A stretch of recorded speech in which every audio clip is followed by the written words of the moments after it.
ಎಷ್ಟು ಜನ ಸಂತೋಷವಾಗಿದ್ದೀರಾ? ಈ ದಿನವು ಯೆಹೋವನು ನೇಮಕವಾದ ದಿನವಂತೆ. ಈ ದಿನ ದೇವರು ಕೊಟ್ಟದಾಗಿದೆ. ನಾವು ಯಾವಾಗಲೂ ಕರ್ತನಲ್ಲಿ ಸಂತೋಷಿಸಬೇಕಾಗಿದಂತೆ. ಈ ಒಂದು ಸಮಯ ಎಲ್ಲ ಎಲ್ಲಾ ವೇಳೆಯಲ್ಲೂ ನಾವೇನ್ ಮಾಡ್ಬೇಕಂತೆ, ಕರ್ತನ ಸನ್ನಿಧಿಯಲ್ಲಿ ಇರುವಾಗ ನಾವು ಸಂತೋಷವುಳ್ಳವರಾಗಿರ್ಬೇಕಂತೆ. ನಮ್ಮ ಕಷ್ಟ, ನೋವುಗಳು, ದುಃಖಗಳು ಏನೇ ಇರಬಹುದು, ಆದ್ರೆ ದೇವರ ಆಲಯಕ್ಕೆ ಬಂದಾಗ ದೇವರ ವಾಕ್ಯ ಏನಿರುತ್ತೆ, ನಿಮ್ಮೆಲ್ಲ ಭಾರವನ್ನು ನನ್ನ ಮೇಲೆ ಹಾಕಿರಿ, ನಾನು ನಿಮಗೆ ಸಮಾಧಾನ ಕೊಡ್ತೀನಿ ಅಂತ ಹೇಳಿದ್ದಾರೆ. ಈ ಒಂದು ಸಮಯದಲ್ಲಿ ದೇವರ ಆಲಯದಲ್ಲಿ ಇರುವಾಗ ಎಷ್ಟು ಒಂದು ಸಂತೋಷಕರವಾಗಿದೆ ಅಂದ್ರೆ, ನಿಮ್ಮೆಲ್ಲರೂ ನೋಡ್ಬೇಕಂತ ಹೇಳಿದ್ರೆ, ದೇವರ ನಾಮದಲ್ಲಿ ನಿಮ್ಮೆಲ್ಲರನ್ನ ಜಾಕ್ ಮನುಷ್ಯ ಒಂದು ಕುಟುಂಬದಿಂದ ನಾನು ಆಹ್ವಾನ ಮಾಡುವಳಾಗಿದ್ದೇನೆ. ನಮ್ಮ ಮನುಷ್ಯರಿಗೆ ನೀವೆಲ್ಲ ಬಂದದಕ್ಕಾಗಿ ನನಗೆ ಎಲ್ಲರಿಗೂ ಥ್ಯಾಂಕ್ಸ್ ಹೇಳುವಳಾಗಿದ್ದೇನೆ. ದೇವರು ಒಂದು ಒಳ್ಳೆಯ ಒಂದು ಕೃಪೆಯಿಂದ ನಮ್ಮನ್ನು ಇಲ್ಲಿ ನಡೆಸಿಕೊಂಡು ಬಂದು 5 ವರ್ಷಗಳ ಕಾಲ ನಮ್ಮನ್ನು ನಡೆಸಿದ್ದಾನೆ. ಈ ಮಿನಿಸ್ಟ್ರಿ ಸ್ಟಾರ್ಟ್ ಆಗಿ 5 ವರ್ಷಗಳಾಯಿತು. ಫಸ್ಟ್ ಇಂದ ಇರ್ಬೋದು ಇಲ್ಲಿ ಗಂಟ ದೇವರು ಅದ್ಭುತ ರೀತಿಯಲ್ಲಿ ನಡ್ಸ್ಕೊಂಡ್ ಬಂದಿದ್ದಾರೆ. ಇನ್ನು ಮುಂದಿನ ಆತನ ನಡೆಸುವ ಆತನಾಗಿದ್ದಾನೆ. ಸೊ ಅದಕ್ಕೆ ನಿಮ್ಮೆಲ್ಲರನ್ನು ಫಿಫ್ತ್ ಆನಿವರ್ಸರಿಗೆ ಮತ್ತೆ ಹಾಲ್ ಓಪನಿಂಗ್ ಆಗಿ ಎಲ್ಲರನ್ನೂ ವೆಲ್ಕಮ್ ಮಾಡುವಳಾಗಿದ್ದೇನೆ. ಈ ಒಂದು ಸಮಯದಲ್ಲಿ ಒಂದು ವಾಕ್ಯ ಹೇಳುತ್ತೆ, ನಿನ್ನ ಆಲಯದ ಅಂಗಳದಲ್ಲಿ ಕಳೆದ ಒಂದು ದಿನವು ಬೇರೆ 1000 ದಿನಗಳಿಗಿಂತ ಉತ್ತಮವಾಗಿದಂತೆ. ಈ ವಾಕ್ಯ ಎಲ್ಲರೂ ಕೇಳಿದಿರಲ್ಲ. ಸೊ ದೇವರ ಆಲಯದಲ್ಲಿ ಕಳೆದ ಒಂದು ದಿನವು ಬೇರೆ 1000, ಎಲ್ಲಿ ನೀವು ಬೇರೆ ಕಡೆ ಸಮಯ ಕಳಿಬಹುದು, ಬಟ್ ಆದ್ರೆ ದೇವರ ಆಲಯದಲ್ಲಿ ಒಂದ್ ದಿವಸ ಕಳೆಯೋದು ಅದು ತುಂಬಾ 1000ದಿಂದ ಉತ್ತಮವಾಗಿದೆ ಅಂತೆ. Hallelujah, hallelujah. ಇದು ನಿಮ್ಗೊಂದು ವಾಕ್ಯ ಗೊತ್ತಾ? ಯಾವಾಗ್ಲೂ ಕರ್ತನಲ್ಲಿ ಸಂತೋಷಿಸಿರಿ. ಅದು ಯಾವಾಗ ಬರ್ದ್ರು ಅಂತ ಯಾರು ಹೇಳ್ತಾರೆ? ಯಾವಾಗ ಬರ್ದಿದ್ದದು?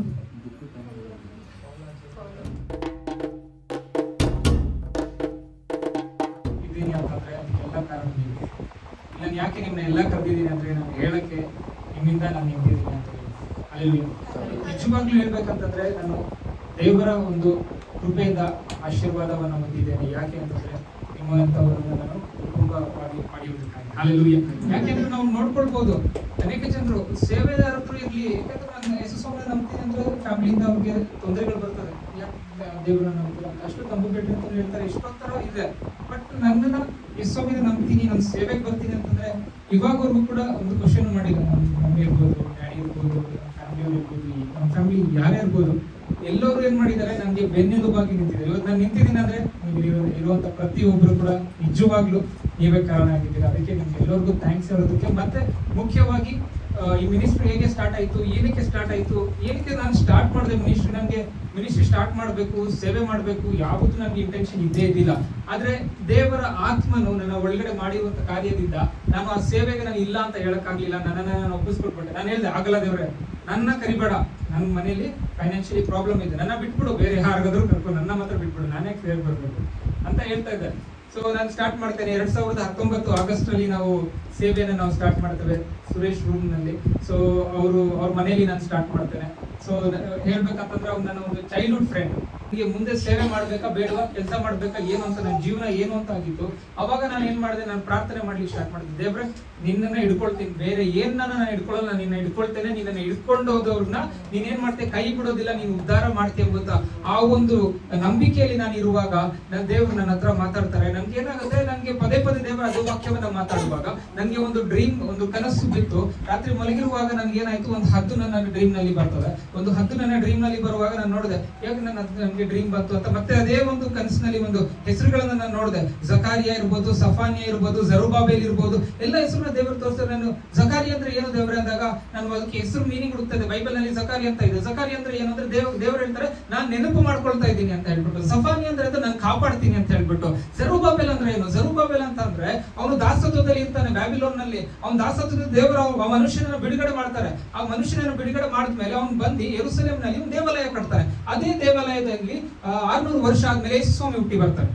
ಅಂದ್ರೆ ನನಗೆ ದೇವರು ಹೇಳ್ತಾರೆ, ನಾನು ನಿನ್ನ ನೆನಪು ಮಾಡ್ಕೊಳ್ತೇನೆ, ನಾನು ನಿನ್ನನ್ನು ಕಾಪಾಡ್ತೇನೆ, ನೀನನ್ನ ಸಭೆಯನ್ನ ಕಟ್ಟಬೇಕು ಅಂತ. ಈ 3 ಹೆಸರು ಮುಖಾಂತರವಾಗಿ ದೇವರು ನನಗೆ ಒಂದು ಮಾತನ್ನ ಕೊಡುವಾಗ ನನಗೆ ಅದು 3 ಕನ್ಫರ್ಮೇಶನ್ ಬಂತು.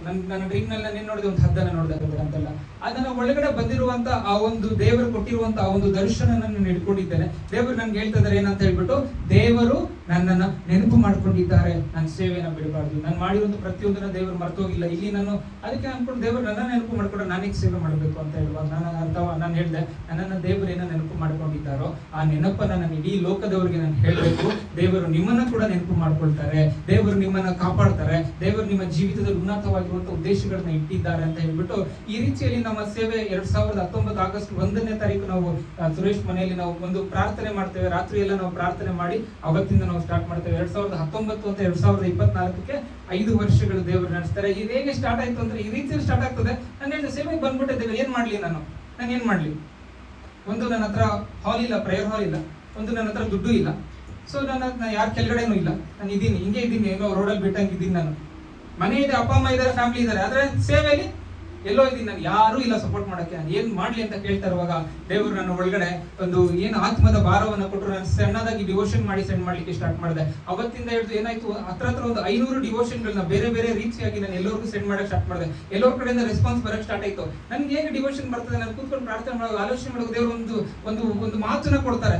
ಏನು ಈ ಮಾತು ಅಂತ ನಾನು ಆಲೋಚನೆ ಮಾಡ್ತಾ ಮಾಡ್ತಾ ಮಾಡ್ತಾ ಮಾಡ್ತಾ ಅದ್ರಲ್ಲಿ ಇರುವಂತಹ ಆಳವಾದ ಸಂಗತಿಗಳನ್ನ ದೇವರು ತಿಳಿಸ್ಕೊಡ್ತಾರೆ. ಒಂದು ಪಾಸ್ಟರ್ ನಾನು ಭೇಟಿ ಆಗ್ತೀನಿ, ಪಾಸ್ಟರ್ ಸ್ಟೀಫನ್ ಅಂದ್ಬಿಟ್ಟು.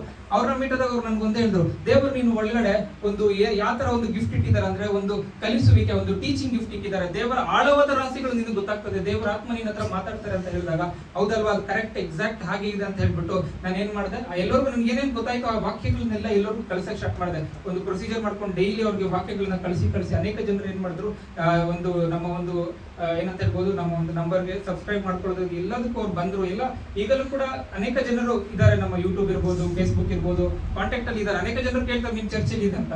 ನನ್ಗೆ ಹೇಳ್ಕೊಳಕ್ಕಾಗಿಲ್ಲ, ಮಾತ್ರ ಚರ್ಚಿಲ್. ನಾನು ಹೇಳಿದೆ ನಮ್ಮ ಫ್ರೆಂಡ್ ನ ಮನೇಲಿ ಮಾಡ್ತಿದ್ದೀನಿ, ಬರಂಗಿದ್ರೆ ಬರ್ಬೋದು ಅಂತ ಹೇಳ್ಬಿಟ್ಟು ನಾನು ಹೇಳ್ತೇನೆ. 2020 ಉತ್ರಳ್ಳಿಯಲ್ಲಿ ಹಾಲ್ ಮಾಡ್ತೀವಿ. ಸೊ ಹಾಲ್ ಕರೆಕ್ಟ್ 1 ವರ್ಷ ಎಕ್ಸಾಕ್ಟ್ 31ನೇ ತಾರೀಕು ನಾನು ಹಾಲ್ ನ ಕ್ಲೋಸ್ ಮಾಡ್ತೀನಿ. 1ನೇ ತಾರೀಕು ಸ್ಟಾರ್ಟ್ ಮಾಡ್ತೀನಿ, ಅಕ್ಟೋಬರ್ 1, ಸೆಪ್ಟೆಂಬರ್ 31 ಕ್ಲೋಸ್ ಆಗುತ್ತೆ ಹಾಲ್. ನಾನು ಎಷ್ಟು ಪ್ರಾರ್ಥನೆ ಮಾಡಿದೆ, ಅಲ್ಲಿ ಹೋಗಿ ಪ್ರಾರ್ಥನೆ ಮಾಡ್ತಿದ್ದೆ, ಕಣ್ಣೀರಿಟ್ಟು ಪ್ರಾರ್ಥನೆ ಮಾಡ್ತಿದ್ದೆ. ಆ ಹಾಲ್ ಓಪನ್ ಮಾಡಿದಾಗ ನಾವೆಲ್ಲ ತುಂಬಾ ಖುಷಿಯಾಗಿದ್ರಿ. ಹಾಲ್ ಕ್ಲೋಸ್ ಆಗಿ ಮಾಡ್ಕೊಂಡು ನಾನು ಹೇಳ್ತಾ, ದೇವ್ರೆ ಯಾವ್ದಾದ್ರು ಒಂದು ದಾರಿ ಮಾಡೋ, ಹಾಲ್ ಮಾತ್ರ ಕ್ಲೋಸ್ ಆಗ್ಬೋದು, ಇದು ಬಿಟ್ರೆ ನನ್ಗೆ ಬೇರೆ ಇಲ್ಲ. ನಾನು ಅನೇಕ ಪ್ರಾರ್ಥನೆ ಮಾಡಿದಾಗ ಇಲ್ಲ, ಹಾಲ್ ಕ್ಲೋಸ್ ಆಯ್ತು. ಅವ್ರಿಗೆ ಬೀಗ ಕೊಡ್ತಾ ಇರುವವರೆಗೂ ನಾನು ಒಳಗಡೆ ನಂಬಿಕೆ ಇತ್ತು, ದೇವ್ರು ಏನಾದ್ರು ಅದ್ಭುತ ಮಾಡ್ತಾರೆ ಇಲ್ಲ, ಅದು ಹೋಯ್ತು. ಆದ್ರೆ ನಾನು ಹೇಳ್ದೆ ಸುರೇಶ್ಗೆ ಒಂದ್ ಮಾತು ಹೇಳ್ದೆ, ಬ್ರೋ ಇಲ್ಲಿ ಕ್ಲೋಸ್ ಮಾದ್ರೆ ಆಗ್ಲಿ, ನಾವು ಇಲ್ಲಿ ಕ್ಲೋಸ್ ಆದ್ರೆ ಬುರ್ಜ್ ಖಲೀಫಾದಲ್ಲಿ ನಾವು ಮಾಡೋಣ ಅಂತ ಹೇಳ್ದೆ. ಹಾಗೆ ನಂಬಿಕೆ ಯಾವತ್ತು ಕೂಡ ದೇವರ ಮೇಲೆ ನಾನು ಬಿಟ್ಕೊಟ್ಟೇ ಇಲ್ಲ.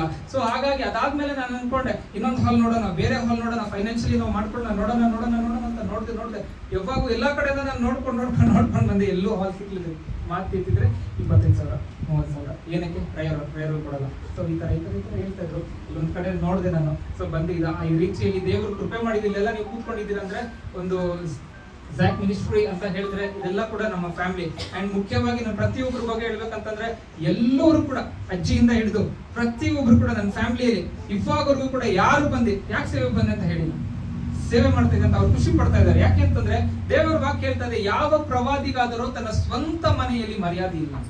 ಏನಿಲ್ಲ ಅಂತ ದೇವರು ಯೇಸುಸ್ವಾಮಿ ಮಾತು ಹೇಳಿದ್ದು, ಯಾವ ಪ್ರವಾದಿಗೂ ಇಲ್ಲ ಅಂತ. ಅದಕ್ಕೆ ಯೇಸುಸ್ವಾಮಿಗೂ ಕೂಡ ಯಾರು ಮರ್ಯಾದೆ ಕೊಡೋದಿಲ್ಲ.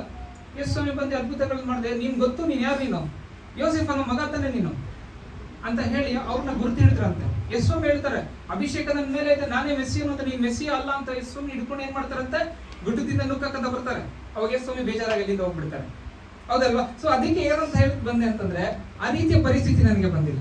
ನನಗೆ ಇಬ್ರು ಪಾಸ್ಟರ್ಗಳು ಒಂದೇ ವಾಕ್ಯನ ಮಾತಾಡಿರುವಂತದ್ದು, ಏಷ್ಯಾ 45:2 ಏನಂತ ಹೇಳ್ತಾರೆ, ವಾಕ್ಯವನ್ನ ಅವಾಗಿಂದ ಹಿಡಿದು ಬಾಯಿಪಟ ಮಾಡಿರುವಂತದ್ದು, ನಾನು ನಿನ್ನ ಮುಂದೆ ಹೋಗಿ ದಿನೆಗಳನ್ನು ಸಮ ಮಾಡಿ ತಾಮ್ರದ ಕದಗಳನ್ನು ಒಡೆದು ಕಬ್ಬಿಣದ ಅವಳಿಗಳನ್ನ ಮುರಿದು ಬಿಡುವೆನು. ಈ ವಾಕ್ಯನ ನನಗೆ ವಿಜಯ್ ಪಾಸ್ಟರ್ ಗೊತ್ತು, ನಮ್ಗೆಲ್ಲ ಗೊತ್ತಿದ್ದಾರೆ. ವಿಜಯ್ ಪಾಸ್ಟರ್ ಕೊಟ್ಟರು. ನಾನು ಎಲ್ಲೋ ಹೇಗೋ ಇದ್ದೆ, ಅವ್ರು ಬಂದ್ರು, ನೋಡಪ್ಪ ನಿನ್ ಸೇವೆ ಇದೆ, ದೇವ್ರ ಸೇವೆ ಕರಿತಿದ್ರು. ಇಲ್ಲ ಪಾಸ್ಟರ್, ನಾನ್ ಸೇವೆಗೆ ಬರಲ್ಲ, ಯಾರಾದ್ರೂ ಮಾಡ್ಕೊಳ್ಳಿ, ನನ್ ಸುದ್ದಿಗಂತ ಬರ್ಬಿಟ್ರೆ ನಾನು ಬೇರೆ ಏನೋ ಇದೆ, ನಾನು ಡೈರೆಕ್ಷನ್ ಮಾಡ್ತೀನಿ, ನಾನು ಹಾಲಿವುಡ್ಗೆ ಹೋಗ್ತೀನಿ, ನಾನು ಪಿಕ್ಚರ್ ಮಾಡ್ತೀನಿ ಅಂತೆಲ್ಲ ಇದ್ದೆ. ಆದ್ರೆ ಅವ್ರು ಹೇಳ್ತಿಲ್ಲ, ದೇವ್ರ ಸೇವೆಗೆ ಕರೀತಾ ಇದ್ದಾರೆ ಅಂತ. 2 ವರ್ಷಗಳ ಕಾಲ ಅವ್ರ ನಮ್ಮ ಮನೆಗೆ ಅವಾಗ ಬರ್ತಾ ಇದ್ರು. ಏನಪ್ಪ ಏನಾದ್ರು ಮನ್ಸು ಚೇಂಜ್ ಮಾಡ್ದ ಅಂತ. ಇಲ್ಲ ಪಾಸ್ಟರ್, ಇಲ್ಲ ಸೇವೆ ಮಾಡಲ್ಲ. ಸರಿ ಆಯ್ತು ಅಂತ ಹಾಗೆ ಬಂದು ಅವ್ರನ್ನು ಪ್ರಾರ್ಥನೆ ಮಾಡಿ ನನ್ಗೆ ಯಾಕೋ ನನ್ನ ಮನಸ್ಸಲ್ಲಿ ಅಯ್ಯೋ ದೇವ್ರ ಸೇವೆ ಮಾಡ್ಬೇಕಲ್ಲ ಅಂತ ಒಂದು ಹಂಬಲ ಬಂತು. ಮಾಡಿದ್ರೆ ಎಷ್ಟು ಚೆನ್ನಾಗಿರುತ್ತಲ್ಲ ಅಂತ ಬಂತು. ಒಂದ್ಸತಿ ನಮ್ಮ ಅಕ್ಕಗೆ ಫೋನ್ ಮಾಡಕ್ಕಂತ ಒಂದು ಪಾಸ್ಟರ್ ಫೋನ್ ಮಾಡಿದೆ. ನಿಮ್ಗೆಲ್ಲ ಗೊತ್ತಿರ್ಬೋದು, doctor bishop reverend Uttam Kumar pastor. ಅವ್ರಿಗೆ ಫೋನ್ ಮಾಡಿ, ಪಾಸ್ಟರ್ ಒಂದು ಸ್ವಲ್ಪ ಪ್ರೇಯರ್ ಮಾಡಿ ನಮ್ಮ ಅಕ್ಕ ಅವ್ರಿಗೆ ಕನ್ಸೀವ್ ಆಗಿದ್ರು. ಸೊ ಅವ್ರು ನಮ್ಮ ಅಕ್ಕ ಅವ್ರು ಪ್ರೇಯರ್ ಮಾಡ್ತಿದ್ರೆ ನಾನು ಕೇಳಿಸ್ಕೊಳ್ತಾ ಇದ್ದೀನಿ. ಅವ್ರು ಪ್ರೇಯರ್ ಮಾಡ್ತಿರುವಾಗ ನಾನು ಒಳಗಡೆ ಒಂದು ಆಲೋಚನೆ, ನಾನು ಕೂಡ ಈ ರೀತಿಯಲ್ಲಿ ಒಂದು ಪಾಸ್ಟರ್ ಆಗಬೇಕು, ನಾನು ಕೂಡ ಬೇರೆಯವರಿಗೆ ಪ್ರಾರ್ಥನೆ ಮಾಡಬೇಕು ಅಂತ ಹೇಳ್ಬಿಟ್ಟು ಆ ಒಂದು ದಾಹ ಬೇಕು. ಅವಾಗಿಂದ ಸ್ವಲ್ಪ ಸ್ವಲ್ಪ ಸ್ವಲ್ಪ ನಾನು ಚೇಂಜ್ ಆಗಕ್ಕೆ ಸ್ಟಾರ್ಟ್ ಮಾಡಿದೆ. ಸೊ ಅನೇಕ ನನ್ನ ಫ್ರೆಂಡ್ಸ್ ಅಲ್ಲಿ ಏನೋ ಇಷ್ಟೊಂದು ಚೇಂಜ್ ಆಗ್ಬಿಟ್ಟಿದೆ ಅಂತ ಹೇಳಕ್ ಸ್ಟಾರ್ಟ್ ಮಾಡಿದ್ರು. ಸೊ ಆ ರೀತಿಯಲ್ಲಿ ಅವಾಗಿಂದ ಹಿಡಿದು ಇವಾಗವರೆಗೂ ಕೂಡ ದೇವರು ನನ್ನನ್ನು ನಡೆಸ್ತಾ ಇದ್ದಾರೆ. ಅಂಡ್ ಸಭೆಯಲ್ಲಿ ಇರ್ಬೋದು, ಸೇವೆಯಲ್ಲಿ ನೀವೆಲ್ಲರೂ ಕೂಡ ನನಗೆ ತುಂಬಾ ಸಪೋರ್ಟಿವ್ ಆಗಿದ್ದೀರಾ. ಅದಕ್ಕಾಗಿ ನಿಮ್ಗೆಲ್ಲ ಥ್ಯಾಂಕ್ಸ್ ಹೇಳಲಿಕ್ಕೆ ಇಲ್ಲಿ ನಾನು ದೇವರ ಒಂದು ಕೃಪೆಯಿಂದ ನಾನು ಇಲ್ಲಿ ನಿಂತಿದ್ದೇನೆ. ಅಂಡ್ ಮಿನಿಸ್ಟ್ರಿ ಇಂಟ್ರೊಡಕ್ಷನ್ ಸ್ವಲ್ಪ ಇದೆ. ನಾನು ಇವಾಗವರೆಗೂ ಏನಾಯ್ತು ಅಂತ ಹೇಳಿದ್ದೀನಿ, ಮುಂದೆ ನಾನು ಸ್ವಲ್ಪ ಹೇಳ್ಬಿಟ್ಟು ಇದು ಮಾಡ್ತೇನೆ. ನೋಡಿ, ನಮ್ಮ ಮಿನಿಸ್ಟ್ರಿಯಲ್ಲಿ ಡೈಲಿ ಡಿವೋಷನ್ಸ್ ನಾವು ಸೆಂಡ್ ಮಾಡ್ತೀವಿ. ಇವಾಗ ವಿಡಿಯೋ ಡಿವೋಷನ್ಸ್ ನಾವು ಮಾಡ್ತಾ ಇದೀವಿ. ಅಂಡ್ ನೈಟ್ ಒಂದು ಪೋಸ್ಟರ್ ನಾವು ಮಾಡ್ತೇವೆ. ಮತ್ತೆ ವೀಕ್ಲಿ ಏನ್ ಮಾಡ್ತಾ ಇದ್ದೇವೆ, ನಾವು ಯೂಟ್ಯೂಬ್ ನಲ್ಲಿ ನಮ್ಮ ವಾಕ್ಯಗಳನ್ನ ನಾವು ಅಪ್ಲೋಡ್ ಮಾಡಿರುವಂತದ್ದು ಎಡಿಟ್ ಮಾಡಿಬಿಟ್ಟು ನಾವು ಹಾಕ್ತಾ ಇದೀವಿ. ಯಾರ್ಯಾರು ಕೂಡ ನಾವು ನೋಡ್ಕೊಳ್ಬಹುದು. 1285 ಸಬ್ಸ್ಕ್ರೈಬರ್ಸ್ ನಮ್ಮ ಯೂಟ್ಯೂಬ್ ಚಾನೆಲ್ ನಲ್ಲಿ ಇದ್ದಾರೆ. 2000ಕ್ಕಿಂತ ಜಾಸ್ತಿ ಜನರು ನಮ್ಮ ಫೇಸ್ಬುಕ್ ನಲ್ಲಿ ನಮಗೆ ಫಾಲೋವರ್ಸ್ ಇದ್ದಾರೆ. ಅಂಡ್ ಇನ್ನ ಅನೇಕ ಒಂದು ಬೇರೆ ಬೇರೆ ಇದು ಇದೆ ಅಂತಾರೆ. ಯೂಟ್ಯೂಬ್, ವಾಟ್ಸ್ಆಪ್ ಅಲ್ಲಿ ಕೂಡ ಶೇರ್ ಆಗ್ತಾ ಇದೆ ನಮ್ದು. ಅನೇಕ ಜನರು ಏನ್ ಮಾಡ್ತಾರೆ, ನೋಡ್ತಾ ಇದ್ದಾರೆ, ರೆಸ್ಪಾಂಡ್ ಮಾಡ್ತಾ ಇದ್ದಾರೆ. ಮತ್ತೆ ನಾನು ಏನು ದಿನ ವಾಕ್ಯ ಕಳಿಸ್ತಿದ್ದೀನಿ ಕನ್ನಡದಲ್ಲಿ ಇರುವಂತದ್ದು, ದೇವರ ನಾಮ ಸ್ತೋತ್ರವಾಗಲಿ, ಟ್ರ್ಯಾಕ್ ಮಿನಿಸ್ಟ್ರಿಗೆ ಸ್ವಾಗತ ಅಂತ ಬರುವಂತದ್ದು. ಇದು ಹತ್ರ ಅಂತಂದ್ರೆ ಒಂದು ದಿನಕ್ಕೆ 1000 ಜನರು ನೋಡ್ಬಿಡ್ತಾರೆ. ಹಾಕಿದ ತಕ್ಷಣ 1000 ಜನರು ನೋಡ್ತಾರೆ. ಒಂದು ದಿನ 2 ದಿನ ಆಗ್ತಾ ಇದ್ದಂಗೆ 5000 10,000 ಈ ತರ ಜನರು ನೋಡ್ತಾ ಇದ್ದಾರೆ. ಅದರಲ್ಲಿ ಇದೆ ನನ್ಗೆ ನೋಡಿ ಸಾಕು ಎಷ್ಟು ಜನ ನೋಡ್ತಾರೆ ಇಲ್ಲಿ ನೋಡ್ತಾರೆ ಅಂತ ಹೇಳ್ಬಿಟ್ಟು. ಯಾಕೆಂದ್ರೆ ಜನರಿಗೆ ಆ ಒಂದು ಇಂಟ್ರೆಸ್ಟ್ ಇದೆ. ನಾನು ಮಾಡಿದ್ದಲ್ಲ, ದೇವರಾತ್ಮ ಏನ್ ಹೇಳಿದ್ರು ನಾನು ಅದು ಮಾಡ್ತಾ ಇದ್ದೀನಿ. ನಾನು ಒಳಗಡೆ ದೇವರಾತ್ಮ ಮಾತಾಡಿಲ್ಲ ಅಂತಂದ್ರೆ ನನ್ಗೆ ಮಾಡಕ್ ಇಂಟ್ರೆಸ್ಟ್ ಬರಲ್ಲ. ನನ್ಗೆ ಯಾರು ಹೇಳಿಲ್ಲ ಅಂದ್ರೆ ನನ್ಗೆ ಇಂಟ್ರೆಸ್ಟ್ ಬರಲ್ಲ. ನನ್ಗೆ ಅದು ಇಂಟ್ರೆಸ್ಟ್ ಬರ್ತಾ ಇದೆ ಅಂದ್ರೆ ದೇವರಾತ್ಮ ನನ್ಗೆ ಹೇಳ್ತಾ ಇದ್ದಾರೆ, ಈ ವಾಕ್ಯದ ಮೇಲೆ ಹೇಳ್ತಾ ಇದ್ದಾರೆ, ಈ ವಾಕ್ಯ ಚೆನ್ನಾಗಿದೆ, ಈ ವಾಕ್ಯ ಕರೆಕ್ಟ್ ಆಗಿದೆ, ಈ ವಾಕ್ಯ ಬೇರೆಯವ್ರಿಗೆ ಎನ್ಕರೇಜ್ ಮಾಡುತ್ತೆ ಅಂತ. ಆ ರೀತಿಯಲ್ಲಿ ನಮ್ದು ಮುಂದೆ ಫ್ಯೂಚರ್ ಪ್ಲಾನ್ಸ್, ನಮ್ದು ಒಂದು ಬುಕ್ ನಾನು ಆಲ್ರೆಡಿ ಬರ್ದಿದ್ದೀನಿ. ಆ ಬುಕ್ ಪಬ್ಲಿಷ್ ಆಗ್ಬೇಕಾಗಿದೆ. ಸೊ ದ ಲಾಸ್ಟ್ ಗ್ಲೋರಿ ಅಂತ ಹೇಳ್ಬಿಟ್ಟು, ಕ್ರಿಸ್ತನ ಕಳೆದು ಹೋಗಿರುವಂತ ಮಹಿಮೆ ಕುರಿತಾಗಿ ನಾನು ಬರ್ದಿದ್ದೇನೆ. ಸಭೆ ಕಳ್ಕೊಳ್ತಾ ಇರೋದು ಏನು ಅಂತಂದ್ರೆ ಹೇಳ್ತಾರೆ, ಅವಾಗ ಚರ್ಚ್ ಇರೋ ತರ ಇವಾಗ ಚರ್ಚ್ ಇಲ್ಲ ಅಂತ ಹೇಳ್ತಾರೆ. ಅವಾಗ ಚರ್ಚ್ ಇತ್ತು, ಇವಾಗ ಯಾಕಿಲ್ಲ ಅಂತ. ಅದ್ರಲ್ಲಿ ನಾನು ಸ್ವಲ್ಪ ಪಾಯಿಂಟ್ಸ್ ಗಳನ್ನ ಬರ್ದಿ. ನಾವು ಏನ್ ಪಾಯಿಂಟ್ ನಾವು ಮಿಸ್ ಮಾಡ್ತಾ ಇದೀವಿ ಅಂತಂದ್ರೆ, ಕ್ರಿಸ್ತನ ಮಹಿಮೆ ಇಲ್ಲ ಅಂದ್ರೆ ದೇವರಿಗೆ ಸ್ಥಳ ಇಲ್ಲ, ದೇವರಿಗೆ ವಾಸ ಮಾಡುವಂತದ್ದು ಮಹಿಮೆಯಲ್ಲಿ. ಆ ರೀತಿಯಲ್ಲಿ ಒಂದು ಪುಸ್ತಕದಲ್ಲಿ ನನ್ನ ಮಹಿಮೆ ಹೇಗೆ ನಾವು ಕಳ್ಕೊಂಡಿದ್ದೇವೆ, ಮಹಿಮೆನ ನಾವು ಹೇಗೆ ವಾಪಸ್ ತಗೊಂಡ್ ಬರ್ಬೇಕು ಸಭೆಗೆ ಅಂತ ನಾನು ಆ ಪುಸ್ತಕದಲ್ಲಿ ಬರ್ದಿ. ನಮ್ಮ ಒಂದು ಮಿನಿಸ್ಟ್ರಿ ಇಂಟೆನ್ಷನ್ ಏನಂತಂದ್ರೆ, ಜ್ಯಾಕ್ ಮಿನಿಸ್ಟ್ರಿಯಲ್ಲಿ ನಮಗೆ ಮೊದಲನೇದಾಗಿ ಪವಿತ್ರಾತ್ಮನ ಒಂದು ಸಹಾಯವನ್ನ ನಾವು ಇಟ್ಕೊಂಡು ನಾವು ನಡೀತೇವೆ. ಇನ್ನೊಂದು ಅನೌನ್ಸ್ಮೆಂಟ್ ನಾನು ಮಾಡ್ಲಿಕ್ಕೆ ಇಷ್ಟಪಡ್ತೇನೆ. ಈ ಒಂದು ಚರ್ಚ್ಗೆ ನಾವು ಹೆಸರಿಡ್ತಾ ಇದ್ದೇವೆ ಏನು ಅಂತಂದ್ರೆ, fountain of the holy spirit ಅಂತ, ಪವಿತ್ರಾತ್ಮನ ಬುಗ್ಗೆ ಅಂತ ಹೇಳ್ಬಿಟ್ಟು. ಯಾಕೆ ಅಂತಂದ್ರೆ, ಒಂದು ಬುಗ್ಗೆ ಅದು ನೀರು ಹರಿದು ಹೋಗುವಂತದ್ದಾಗಿದೆ. ಅದು ಬುಗ್ಗೆ ಏನಾಗುತ್ತಂದ್ರೆ, ಅಲ್ಲಿಂದ ನೀರು ಏನ್ ಮಾಡುತ್ತೆ, ಉಕ್ಕುತ್ತೆ. ನೀರು ಉಕ್ಕಿ ಅಲ್ಲಿಂದ ನದಿಯಾಗಿ ಹರಿದು ಹೋಗುತ್ತೆ. ಅಲ್ಲಿ ಪವಿತ್ರಾತ್ಮನ ಉಕ್ಕಬೇಕು, ಪವಿತ್ರಾತ್ಮನ ಹರಿದು ಹೋಗ್ಬೇಕು ಅನ್ನೋ ಒಂದು ಇಂಟೆನ್ಷನ್. ನಾನು ಪ್ರಾರ್ಥನೆ ಮಾಡುವಾಗ ದೇವರು ಎಂಗೆದೈ ಎಂಬುದಾಗಿ ಒಂದು ಹೆಸರು ಕೊಟ್ಟರು. ಎಂಗೆದೈ ಅಂತಂದ್ರೆ ಅದು ಯೆರೂಸಲೇಮಿನಲ್ಲಿ ಇರ್ತಕ್ಕಂಥ ಒಂದು ಬುಗ್ಗೆ. ಅದು ನನಗೆ ದೇವರು ಕೊಟ್ಟರು. ಎಂಗೆದೈ ಅಂತ ನಾನು ಹೆಸರಿಟ್ಬಿಟ್ರೆ ಏನಿದೆ, ಎಂಗೆದೈ ಏನೋ ಬೇರೆ ವರ್ಡ್ ಇದೆ ಅಂತ ಅವ್ರಿಗೆ ಗೊತ್ತಾಗಲ್ಲ, ಹೀಬ್ರೂ ವರ್ಡ್. ಅದಕ್ಕೆ ನಾನು ಹೇಳಿದೆ ಫೌಂಟೇನ್ ಅಂತ ಹೇಳೋಣ, ಬುಗ್ಗೆ ಅಂತ ಹೇಳೋಣ, fountain of the holy spirit. ನಾನು ಇಲ್ಲಿ ಬ್ಯಾನರ್ ಮಾಡಿ ಹಾಕ್ಸೋಣ ಅನ್ಕೊಂಡೆ, ಕಾಲಾಂತರಗಳಿಂದ ನನಗೆ ಮಾಡಿಸ್ಲಿಕ್ಕೆ ಆಗ್ಲಿಲ್ಲ. ಹಾಗೆ ನಾನು ಅನೌನ್ಸ್ ಮಾಡ್ತಾ ಇದ್ದೀನಿ. ಸೊ ಆಮೇಲೆ ನಾವು ಎವ್ರಿ ಸ್ಯಾಟರ್ಡೆ ನಾವು ಬೈಬಲ್ ಸ್ಟಡಿ ಮಾಡ್ತಾ ಇದೀವಿ. ಕೆಲವೊಮ್ಮೆ ಚಿಕ್ಕಪ್ಪ ಅವ್ರದ್ದು ಮನೆಯಲ್ಲಿ, ನಮ್ಮ ಅವ್ರ ಮನೆಯಲ್ಲಿ ಪ್ರಾರ್ಥನೆ ಮಾಡಿ ಸ್ವಲ್ಪ ದಿನನೇ ಆಗಿತ್ತು. ಅಷ್ಟು ಬೇಗ ಅವ್ರು ಹೇಳಿದ್ರು, ಬನ್ರಿ ನೀವು ನಮ್ಗೆ ಬೈಬಲ್ ಸ್ಟಡಿ ತಗೊಳ್ರಿ, ಜಾಶ್ವಾ ಜಾಯಿನ್ ಆಗಿ ಬೈಬಲ್ ಸ್ಟಡಿ ಹೇಳ್ಕೊಡ್ರಿ ಅವ್ರಿಗೆ ಅಂತ ಹೇಳಿದ್ರೆ ನಮ್ಗೆ ತುಂಬಾ ಖುಷಿ ಆಯ್ತು. ನಾನು ಹೇಳಿದೆ, ಇಲ್ಲ ನಾನು ಇದಕ್ಕೆ ಪ್ರಾರ್ಥನೆ ಮಾಡಿದ್ದೆ, ಅವ್ರಿಗೆ ಕರೀತಾ ಇದ್ದಾರೆ, ನಾನು ಹೇಳಿಲ್ಲ ಅವ್ರಿಗೆ, ಅವ್ರಿಗೆ ಕರೀತಾ ಇದ್ದಾರೆ ಅಂತ. ನಮ್ಗೆ ತುಂಬಾ ಖುಷಿ ಆಯ್ತು ಆಕ್ಚುಲಿ. ಆಮೇಲೆ ನಾವು ಎವ್ರಿ ವೀಕ್ ಹೋಗ್ತೇವೆ. ಆದಿಕಾಂಡ ಮುಗಿಸ್ಕೊಂಡ್ರಿ, ಎಕ್ಸೋಡಸ್ ವಿಮೋಚನಾ ಕಾಂಡ ಮುಗಿಸ್ಕೊಂಡ್ರಿ. ಅದ್ರಲ್ಲಿ ನಾನು ಅವ್ರಿಗೆ ಟೆಸ್ಟ್ ಗಳು ಕೂಡ ಕೊಟ್ಟೆ, ಉತ್ತಮವಾಗಿರುವಂತ ಅಂಕಗಳನ್ನ ಅವ್ರು ತಗೊಂಡಿದ್ದಾರೆ. ಸೊ ಅದಕ್ಕಾಗಿ ನಾನು ತುಂಬಾ ಖುಷಿಯಾಗಿದ್ದೀನಿ. ಅವ್ರಿಗೆ ಇನ್ನ ಕಲಿತಾ ಇದ್ದಾರೆ ದಾಹವಾಗಿ ವಾಕ್ಯಗಳನ್ನ. ಸೊ ಇಷ್ಟು ಅನೌನ್ಸ್ಮೆಂಟ್ಸ್ ಇದೆ. ಸೊ ಮತ್ತೆ ಇನ್ನೊಂದು ಪ್ರಾಮುಖ್ಯವಾಗಿ ಇರುವಂತದ್ದು ಏನು ಅಂತಂದ್ರೆ, ನಾನು ನಿಮ್ಗೆ ಎಲ್ಲರಿಗೂ ಕೂಡ, ನನಗೆ ಪ್ರಾಮುಖ್ಯವಾಗಿ ಏನಂತಂದ್ರೆ, ನಂಗೆ ಇದೊಂದು ಸ್ಟೇಜ್ ಸಿಕ್ಕಿದೆ ನಿಮ್ಗೆಲ್ಲರಿಗೂ ಹಾನರ್ ಮಾಡುವಂಥದ್ದು. ನಿಮ್ಗೆಲ್ಲರಿಗೂ ನಾನು ಕೃತಜ್ಞತೆ ಹೇಗೆ ಸಲ್ಲಿಸಬೇಕು ಗೊತ್ತಿಲ್ಲ. ದೇವರ ವಾಕ್ಯ ಪೇತ್ರ ಹೇಳ್ತಾನೆ, ನನ್ನ ಹತ್ರ ಕೊಡೋದಕ್ಕೆ ಬೆಳ್ಳಿ ಬಂಗಾರ ಇಲ್ಲ, ಆದ್ರೆ ಯೇಸು ಸ್ವಾಮಿ ಹೆಸರಿನಲ್ಲಿ ನಿಮಗೆ ನನ್ನ ಹತ್ರ ಏನಿದೆ ಅದನ್ನ ನಾನು ಕೊಡ್ತೇನೆ ಅಂತ ಅವ್ರು ಹೇಳ್ತಾರೆ. ಆ ರೀತಿಯಲ್ಲಿ ನನ್ನ ಹತ್ರ ಬೆಳ್ಳಿ ಬಂಗಾರ ಇಲ್ಲ, ಅದು ಖಂಡಿತವಾಗ್ಲೂ ದೇವರ ಒಂದು ಕೃಪೆ ನಿಮ್ಮ ಮೇಲೆ ಇರಲಿ ಎಂಬುದಾಗಿ ನಾನು ಹೇಳ್ತೇನೆ. ಸೊ ದೇವರು ಅವರನ್ನ ಹೇರಳವಾಗಿ ಆಶೀರ್ವಾದ ಮಾಡಲಿ. ಈ ಸಮಯದಲ್ಲಿ ನಾನೇ ಅಜ್ಜಿಗೆ ಹಾನರ್ ಮಾಡ್ತೇನೆ.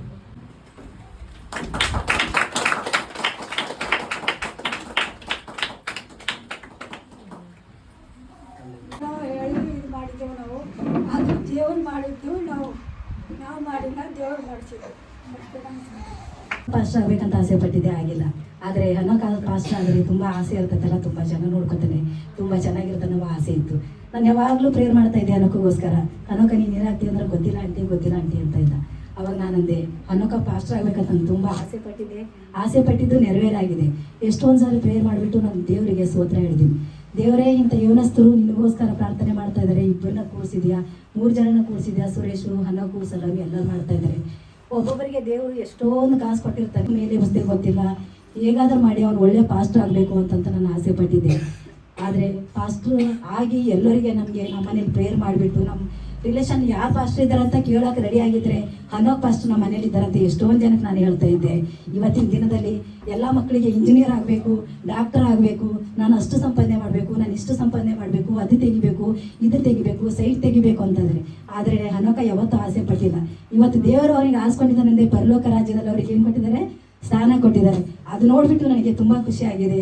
ಇದೇ ಥರ ಇನ್ನೂ ಮಕ್ಕಳು ಜಾಸ್ತಿ ಎದ್ದೇಳಿ ಅಂತ ನಾನು ಬೇಡ್ಕೊಳ್ತಾ ಇದ್ದೀನಿ. ಇವಾಗ ನಾವು ಕಡೆಗಾಲದಾಗಿದ್ದೀವಿ, ಇವಾಗ ಅಂತೆ ಅಭಿಷೇಕ ನಡೀತಾ ಇದೆ. ಇವಾಗ ನಾವು ದೇವರು ಯಾವಾಗ ಕಳ್ಳನು ಬಂದ ಹಾಗೆ ನಾನು ನಿಮ್ಮ ಮನೆಗೆ ಬರುತ್ತೇನೆ, ನೀವು ಸಿದ್ಧರಾಗಿ ನಿಂತ್ಕೊಳ್ಳಿರಬಹುದಾಗಿ ದೇವರು ಹೇಳಿದ್ದಾರೆ.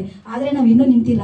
ಇಂಥ ಪಾಸ್ಟ್ಗಳು ಇನ್ನೂ ಒಬ್ಬರಲ್ಲ ಇಬ್ಬರಲ್ಲ, ಕೋಟಿ ಕೋಟಿ ಜನರ ಎದ್ಬಿಟ್ಟು ಇಡೀ ನಮ್ಮ ರಾಜ್ಯ ಆಗಲಿ, ಇಡೀ ನಮ್ಮ ದೇಶ ಆಗಲಿ, ಒಂದೊಂದು ಆತ್ಮವು ರಕ್ಷಣೆ ಆಗಿ ಪ್ರತಿಯೊಬ್ಬರ ಮುಂದೆ ಆಗಿ ದೇವರ ಪರಲೋಕ ಸೇರ್ಬೇಕೆಂಬುದೇ ನನ್ನ ಆಸೆ. ಏನಾದರೂ ತಪ್ಪಾದರೆ ದೇವರು ನಮ್ಮನ್ನು ಕ್ಷಮಿಸಬೇಕು. ನಾನು ಮಾತಾಡಿದೆ, ನಾನು ಮಾತಾಡೋಕ್ಕೆ ಯಾವತ್ತು ಅವಕಾಶ ಸಿಕ್ಕಿದೆ, ಇವಾಗ ಮಾತಾಡಿದ್ದೀನಿ. ದೇವರು ನಮಗೆ ಸ್ತೋತ್ರವಾಗಲಿ. ನಾನು ಯಾವಾಗಲೂ ಹೇಳ್ತಿದ್ದೆ ಅನ್ನೋಕೆ ಆದಷ್ಟು ಬೇಗ ಹಾಲು ನೋಡು, ಹಾಲು ನಮ್ಗೆ ಸಿಗಬೇಕು, ಅದಕ್ಕೋಸ್ಕರ ಪ್ರೇಯರ್ ಮಾಡಿ. ನಾನು ತುಂಬ ಸಲ ಹಾಲು ಸಿಗುತ್ತೆ ಅಂತ ನಾನು ಹೇಳ್ತಾನೆ ಇದ್ದೆ. ಆದರೆ 2 ವರ್ಷದಿಂದನೇ ಅದು ಆಗಲಿಲ್ಲ. ಅನ್ನೋ ಕೇಳ್ದಂಗೆ 2-3 ವರ್ಷ ತುಂಬ ಮುಂದೆ ಹೋಯ್ತು. ತುಂಬ ಮನಸ್ಸು ನೋಯ್ತಾ ಇತ್ತು. ಮಕ್ಳಿಗೆ ಒಂದು ಹಾಲು ಸಿಗ್ತಾ ಇಲ್ಲಲ್ಲ, ಎಲ್ಲಿ ಹೋದ್ರೆ ಇದಾಗ್ತಾ ಇದೆಯಲ್ಲ, ಅವ್ರಿಗೆ ಯಾವತ್ತು ಹಾಲು ಸಿಗುತ್ತೆ ಅಂತ ಹೇಳ್ತಾನೆ ಇದ್ರು. ನಾನು ಮೊನ್ನೆ ಹೇಳಿದೆ, ಸಿಗುತ್ತೆ ಸಿಕ್ಕಾಗ ನಾವು ನಡೆಸ್ತೀವಿ ಪ್ರೇಯರು. ಆದರೆ ದೇವರು ಇವತ್ತು ಅವ್ರಿಗೆ ಹಾಲು ಸಿಕ್ಕಿತ್ತು, ಅವ್ರಿಗೆ ಆಶೀರ್ವದಿಸಿದ್ರು. ಅದಕ್ಕೆ ದೇವ್ರನ್ನ ಅವ್ರಿಗೆ ಯಾವತ್ತೂ ಕೈ ಬಿಡಲಿಲ್ಲ. ದೇವ್ರು ಇನ್ನು ಮುಂದಾದರೂ ಅವ್ರನ್ನ ಆಶೀರ್ವದಿಸಿ ಅವ್ರಿಗೆ ಮುಂಬಲವಾಗಿ ನಾವು ನಿಂತ್ಕೊಳ್ಳೋಣ. ಅದಕ್ಕಿಂತ ಮೇಲಾಗಿ ದೇವ್ರನ್ನ ಅವ್ರನ್ನ ಆಶೀರ್ವದಿಸಲಿ. ನೀವಿಬ್ಬರು ದೇವರಿಗಾಗಿ ಕಷ್ಟಪಟ್ಟು ನೀವು ಅದರ ಪ್ರಕಾರ ದೇವ್ರು ಕೊಟ್ಟಂಥ ವಾಕ್ಯದ ಪ್ರಕಾರ ನೀವು ನೀಡ್ರಿ ಅಂತ ನಿಮ್ಮನ್ನ ಆಶೀರ್ವದಿಸ್ತೀನಿ. ಸೊ ಬೈಬಲ್ ಸ್ಟಡಿ ಸ್ಟಾರ್ಟ್ ಮಾಡಿದ ಫಸ್ಟ್ ವೀಕಿಂದ ಇಲ್ಲಿವರೆಗೂ ನಾವು ಏನು ಜೆನೆಸಿಸ್ ಮುಗಿಸಿದ್ದೀವಿ, ಎಕ್ಸೋಡಸ್ ಮುಗಿಸಿದ್ದೀವಿ. ಅದು ಅಲ್ಲಿ ಚಾಪ್ಟ್ರಲ್ಲಿ ಏನೇನು ಬರುತ್ತೆ ಅನೋಕ್ ಮಾಮ ಅವರು ಸಲ್ಲಕ್ ಅವರು ಅದು ನೀಟಾಗಿ ಎಕ್ಸ್ಪ್ಲೇನ್ ಮಾಡಿದ್ದಾರೆ. ಅದು ಎಕ್ಸ್ಪ್ಲನೇಷನ್ ನಮಗೆ ಯಾವಾಗ ಅರ್ಥ ಆಗೋದಂದರೆ ನಾವು ಒಂದು ಟರ್ನಿಂಗ್ ಪಾಯಿಂಟಲ್ಲಿ ನಾವೆಲ್ಲ ಹೊರಗಡೆ ಇದೆ ಕ್ಲಾಸ್ ರೂಮಲ್ಲಿ ಕೂತ್ಕೊಂಡಿದ್ದೆ, ಒಂದು ಶಟ್ ಅಂತ ಹೊಡೆಯುತ್ತೆ. ಅದು ಪಾಯಿಂಟ್ ಬರುತ್ತೆ. ಅದೇನು ಬೈಬಲ್ ಸ್ಟಡಿಯಲ್ಲಿ ಹೇಳಿದ್ರು ಅದು ಸೇಮ್ ಪಾಯಿಂಟ್ ಬರುತ್ತೆ. ಇವಾಗ ಅನೋಕ್ ಮಾಮ ಮತ್ತು ಸಲ್ಲಕ್ಕಾಗಿ ಥ್ಯಾಂಕ್ಸ್ ಹೇಳಲು ಇಷ್ಟಪಡ್ತೀನಿ.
ನಮ್ಮ ಜೀವಿತದಲ್ಲಿ ಏನಿರ್ತದಂತೆ ಅನ್ಸ್ಯಾಟಿಸ್ಫೈಡ್, ಈ ತರ ಆಯ್ತು, ಅದಾಯ್ತು, ಹಾಗಾಯ್ತು, ಹೀಗಾಯ್ತು ಅಂತ ಹೇಳ್ಬಿಟ್ಟು ನಾವು ದಿನನಿತ್ಯ ನಾವು ಕೊರಗ್ತೇವೆ ಅಂತ ದೇವರು ಹೇಳ್ತಾ ಇದ್ದಾರೆ. ನನ್ಗೆ ಆರಾಧನೆ ಮಾಡೋ ಟೈಮ್ ನಲ್ಲಿ ನಾವು ಕೊರಗಬಾರ್ದಂತೆ. ಯಾಕೆಂದ್ರೆ ಒಂದು ದಿನ ನಾವು ಯೇಸು ಸ್ವಾಮಿನ ನಾವು ಯಾವಾಗ ನಾವು ನೋಡ್ತೇವೆ, ಆ ದಿನ ನಾವೇನ್ ಮಾಡ್ತೇವಂತೆ, ಯೇಸು ಸ್ವಾಮಿನ ನಾವು ನೋಡುವಾಗ ನಮ್ಮ ಲೈಫ್ ಹೇಗಿರ್ತದೆ ಗೊತ್ತಾ, ಏನೇನ್ ಆಗಿತ್ತು ಅದು 1% ಕೂಡ ನಮ್ಗೆ ಕಾಣಿಸಲ್ಲ. ಮತ್ತೆ ನಾವೇನ್ ಮಾಡ್ತೇವಂತೆ ಜೀವಿತದಲ್ಲಿ ಕೊರಗ್ತೇವೆ. ನಾನು ವಾಕ್ಯ ಸ್ಟಾರ್ಟ್ ಮಾಡ್ಲಿಲ್ಲ ಅನ್ಕೊಳ್ಬೇಡ್ರಿ, ವಾಕ್ಯ ಸ್ಟಾರ್ಟ್ ಮಾಡ್ಬಿಟ್ಟಿದ್ದೀನಿ. ವಾಕ್ಯ ಸ್ಟಾರ್ಟ್ ಮಾಡ್ಲಿಲ್ಲ, ಇನ್ನ ಟೈಮ್ ಬಂದಿಲ್ಲ. ಹೇಳ್ತೇನೆ, ಬೇಗ ವಾಕ್ಯ ಸ್ಟಾರ್ಟ್ ಮಾಡ್ತೇನೆ. ಅದಕ್ಕಿಂತ ಮುಂಚೆ ಒಂದ್ ಸ್ವಲ್ಪ ನಾನು ಮಾತಾಡ್ತೇನೆ. ನೋಡ್ರಿ, ನಾವೇನ್ ಮಾಡ್ತೇವೆ ಜೀವಿತದಲ್ಲಿ ಕೊರಗ್ತೇವೆ. ನಾನು ಹೇಳ್ದೆ ಅವಾಗ, ನಾವ್ ಎಷ್ಟು ನಮ್ ಜೀವಿತದಲ್ಲಿ ಕೊರಗ್ತೇವೆ. ಎಷ್ಟು ಕೊರಗ್ತೇವೆ ಗೊತ್ತಾ? ಒಬ್ರೊಬ್ರು 1 ವರ್ಷ ಕೊರಗ್ತಾರೆ, ಆಮೇಲೆ ಮರ್ತೋಗ್ತಾರೆ. ಒಬ್ರೊಬ್ರು 2 ವರ್ಷ ಕೊರಗ್ತಾರೆ, 10 ವರ್ಷ ಕೊರಗ್ತಾರೆ. ಒಬ್ರೊಬ್ರು ಸಾಯೋವರೆಗೂ ಕೊರಗ್ತಾನೆ ಇರ್ತಾರೆ. ಅಯ್ಯೋ ಅಯ್ಯೋ ಅಯ್ಯೋ ಅಯ್ಯೋ ಅಂತ. ಸೊ ಬೈಬಲ್ ಅಲ್ಲಿ ಒಂದು ಮನುಷ್ಯನ ನಾವು ನೋಡ್ಕೊಳ್ಬಹುದು. ಯಾರು ಅಂತಂದ್ರೆ ಸಮುವೇಲ ಯಾವ ವಿಷಯಕ್ಕಾಗಿ ಕೊರಗದ ಯಾರಿಗಾದ್ರೂ ಗೊತ್ತಿದ್ಯಾ? ಸಮುವೇಲ, ಪ್ರವಾದಿಯಾದ ಸಮುವೇಲ ಒಂದು ವಿಷಯಕ್ಕಾಗಿ ಬೇಜಾರು ಮಾಡ್ಕೊಳ್ತಾನೆ, ಕೊರಗುತ್ತಾ ಇರ್ತಾನೆ. ಅಯ್ಯೋ ಹಿಂಗಾಯ್ತಲ್ಲ ಅಂತ ದೇವರು ಹೇಳ್ತಾನೆ. Very good. ಆಂಟಿ ಹೇಳ್ತಿದ್ದಾರೆ ಏನಂತ? ಸೌಲನನ್ನ ಅರಸನನ್ನಾಗಿ ಮಾಡಿದಕ್ಕೆ ಈ ವ್ಯಕ್ತಿ ಕೊರಗ್ತಾನಂತೆ. ದೇವರು ಅವನನ್ನ ರಿಜೆಕ್ಟ್ ಮಾಡಿಬಿಡ್ತಾನೆ. ಅವನು ಹೇಗ್ ಕೊರಗ್ತಾನಂದ್ರೆ ತುಂಬಾ ವಿಚಾರ ಮಾಡಿ ದೇವರು ಎಷ್ಟು ದಿನ ಅಂತ ಕೊರಗ್ತೀಯಪ್ಪ, ಎದೋಳು ಹೋಗು, ಇನ್ನೊಬ್ಬನ ನಾನು ಆಯ್ಕೆ ಮಾಡ್ಕೊಂಡಿದ್ದೇನೆ. ಯಾರದು? ದಾವೀದ. ನಾನು ಯಾಕೆ ಹೇಳ್ತಾ ಇದ್ದೇನೆ, ನಾವು ಏನು ನಮ್ಮ ಜೀವಿತದಲ್ಲಿ ನಾವು ಕೊರಗುತ್ತಾ ಇರ್ತೇವೆ. ದೇವರು ಹೇಳ್ತಾ ಇದ್ದಾರೆ, ಒಂದು ದಿನ ನಾವು ಯೇಸುವಿನ ನೋಡುವಾಗ ಆ ಒಂದು ಎಲ್ಲಾ ಕೊರಗು ಹೇಗಿರ್ತದಂತ ಜಸ್ಟ್ 1% ಒಂದು ಮರಳಿನಲ್ಲಿ ಒಂದು ಚಿಕ್ಕ ಮರಳು ಎತ್ತಕ್ಕಾಗುತ್ತಾ? ಆಗಲ್ಲ. ಅಷ್ಟು ಚಿಕ್ಕದಿರುತ್ತೆ ಮರಳು, ಅಷ್ಟೇ ಇರ್ತದಂತೆ ಅದು ನಮ್ಮ ಕೊರಗು. ಆದ್ರೆ ದೇವರನ್ನ ನಾವು ನೋಡುವಾಗ ಅಷ್ಟು ಸಮಾಧಾನ ಸಿಗ್ತದಂತೆ. ಸ್ವಲ್ಪ ನೀನು ನೋಡ್ಬೇಕಾಗಿತ್ತು. ಹಲ್ಲೆಲೂಯಾ. ನಮ್ಮ ಜೀವಿತದಲ್ಲಿ ನಮ್ಮ ಒಂದು ಜೀವಿತ ಕಂಪ್ಲೀಟ್ ಆಗಿ ಪರಿಪೂರ್ಣವಾಗುವಂತದ್ದು ಯಾವಾಗ ಅಂತಂದ್ರೆ ನಾವು ದೇವರಲ್ಲಿ ನಾವು ಒಂದಾಗುವಾಗ, ಆತನನ್ನ ನಾವು ಎದುರು ನೋಡುವಾಗ. ದೇವರು ನಮ್ಮ ಅಟ್ ಲಾಸ್ಟ್ ಡೆಸ್ಟಿನೇಷನ್ ಏನಂತಂದ್ರೆ ಅವ್ರ ಜೊತೆ ಒಂದಾಗ್ಬೇಕು. ಅದೇ ದೇವರು ಇಟ್ಟಿರೋದು. ನಮ್ಮ ಲೈಫ್ ನಲ್ಲಿ ಬೇರೆ ಯಾವ್ದು ಗುರಿ ಇಲ್ಲ. ನಮ್ಮ ಲೈಫಲ್ಲಿ ಗುರಿ ಇದು ದೇವರ ಜೊತೆ ಒಂದಾಗ್ಬೇಕೆಂಬುದಾಗಿ. Hallelujah, hallelujah. ಸೊ ಸಮಯ ಮೀರ್ತಾ ಇರೋದ್ರಿಂದ ನಾನು ವಾಕ್ಯ ಭಾಗಕ್ಕೆ ನಾನು ಹೋಗ್ತೇನೆ. ಯಾವ ವಾಕ್ಯ ಭಾಗವನ್ನು ಓದಿದ್ರೆ ಯಾರಾದ್ರೂ ಗಮನ ಕೊಟ್ರ? ಆದಿಕಾಂಡ 4 ಯಾರ ಬಗ್ಗೆ? ಕೈನ್ ಅಂಡ್ ಹೇಬೆಲ್. ಓಕೆ, ಕಾಯಿನನು ಮತ್ತು ಹೇಬೆಲನ ಬಗ್ಗೆ ನಾವು ಕಲ್ತ್ಕೊಂಡ್ರಿ. ಸೊ ಇದನ್ನ ನಾವ್ ಏನ್ ಮಾಡಿದೀವಿ ಸಂಡೇ ಸ್ಕೂಲ್ ಅಲ್ಲೆಲ್ಲ ಇದೇ ಹೇಳ್ಕೊಡೋದು ಜಾಸ್ತಿ, ಹೌದಲ್ವಾ? ಏನಂತ ಹೇಳ್ಕೊಡ್ತಾರೆ? ಯಾರು ಕಾಣಿಕೆಯನ್ನ ಚೆನ್ನಾಗಿ ಕೊಟ್ರು, ಯಾರು ಕಾಣಿಕೆಯನ್ನ ಚೆನ್ನಾಗಿ ಕೊಟ್ಟಿಲ್ಲ ಅಂತ ಹೇಳ್ಬಿಟ್ಟು. ಹಾಲೆಲೂಯಾ. ಇಲ್ಲಿ ವಾಕ್ಯನ ನಾವು ಫೋಕಸ್ ಮಾಡಿ ನೋಡೋದಾದ್ರೆ ಆದಾಮ ಮತ್ತೆ ಅವಳಿಗೆ ಇಬ್ರು ಮಕ್ಕಳು ಹುಡ್ತಾರೆ. ಮೊದಲನೇ ಮಗನಿಗೆ ಏನಂತ ಹೆಸರಿಡ್ತಾರೆ? ಕಾಯಿನನು ಎಂಬುದಾಗಿ ಹೆಸರಿಡ್ತಾರೆ. ವೆರಿ ಗುಡ್ ಜೋಶ್. ಇನ್ನು ಎರಡನೇ ಹೆಸರು ಏನಂತ ಇಡ್ತಾರೆ? ಹೇಬೆಲ್ ಅಂತ ಹೆಸರಿಡ್ತಾರೆ. ಸೊ ಇವರಿಬ್ರು ಏನ್ ಮಾಡ್ತಾರಂತೆ? ಒಬ್ಬ ಏನ್ ಕೆಲಸ ಮಾಡ್ತಾರಂತೆ? ಕಾಯಿನನು ಜೋಶ್ ಹೇಳು. Very good, very good. So ಕಾಯಿನನ್ ಏನ್ ಮಾಡ್ತಿದ್ದಾನೆ? ವ್ಯವಸಾಯ ಮಾಡ್ತಿದ್ದಾನೆ. ಹೇಬೆಲನ್ ಏನ್ ಮಾಡ್ತಿದ್ದಾನೆ? ಕುರಿ ಕಾಯ್ತದೆ ಅಂತ. ಇಬ್ಬರು ಡಿಫ್ರೆಂಟ್. ಅವ್ನು ಆ ಕೆಲಸ ಮಾಡ್ಕೊತಾನೆ, ಇವ್ನು ಈ ಕೆಲಸ ಮಾಡ್ಕೊಳ್ತಾನೆ. ಹೀಗೆ ಮಾಡ್ತಾ ಇರುವಾಗ ಇಲ್ಲಿ ನಾವು ನೋಡ್ಕೊಳ್ಬೇಕು. ನೀವು ಹೇಳ್ರಿ, ಯಾರು ಮೊದಲನೇ ಕಾಣಿಕೆನ ತಗೊಂಡ್ ಬರ್ತಾರೆ ದೇವರ ಪ್ರಸನ್ನತೆ? ಕಾಣಿಕೆ ದೇವ್ರಿಗೆ ಏನೋ ಒಂದು ಕೊಡ್ಬೇಕು ಅಂತ ಬರ್ತಾನ, ಕುರಿ ತಗೊಂಡ್ ಬರ್ತಾರ. ಓಕೆ, ನೋಡೋಣ.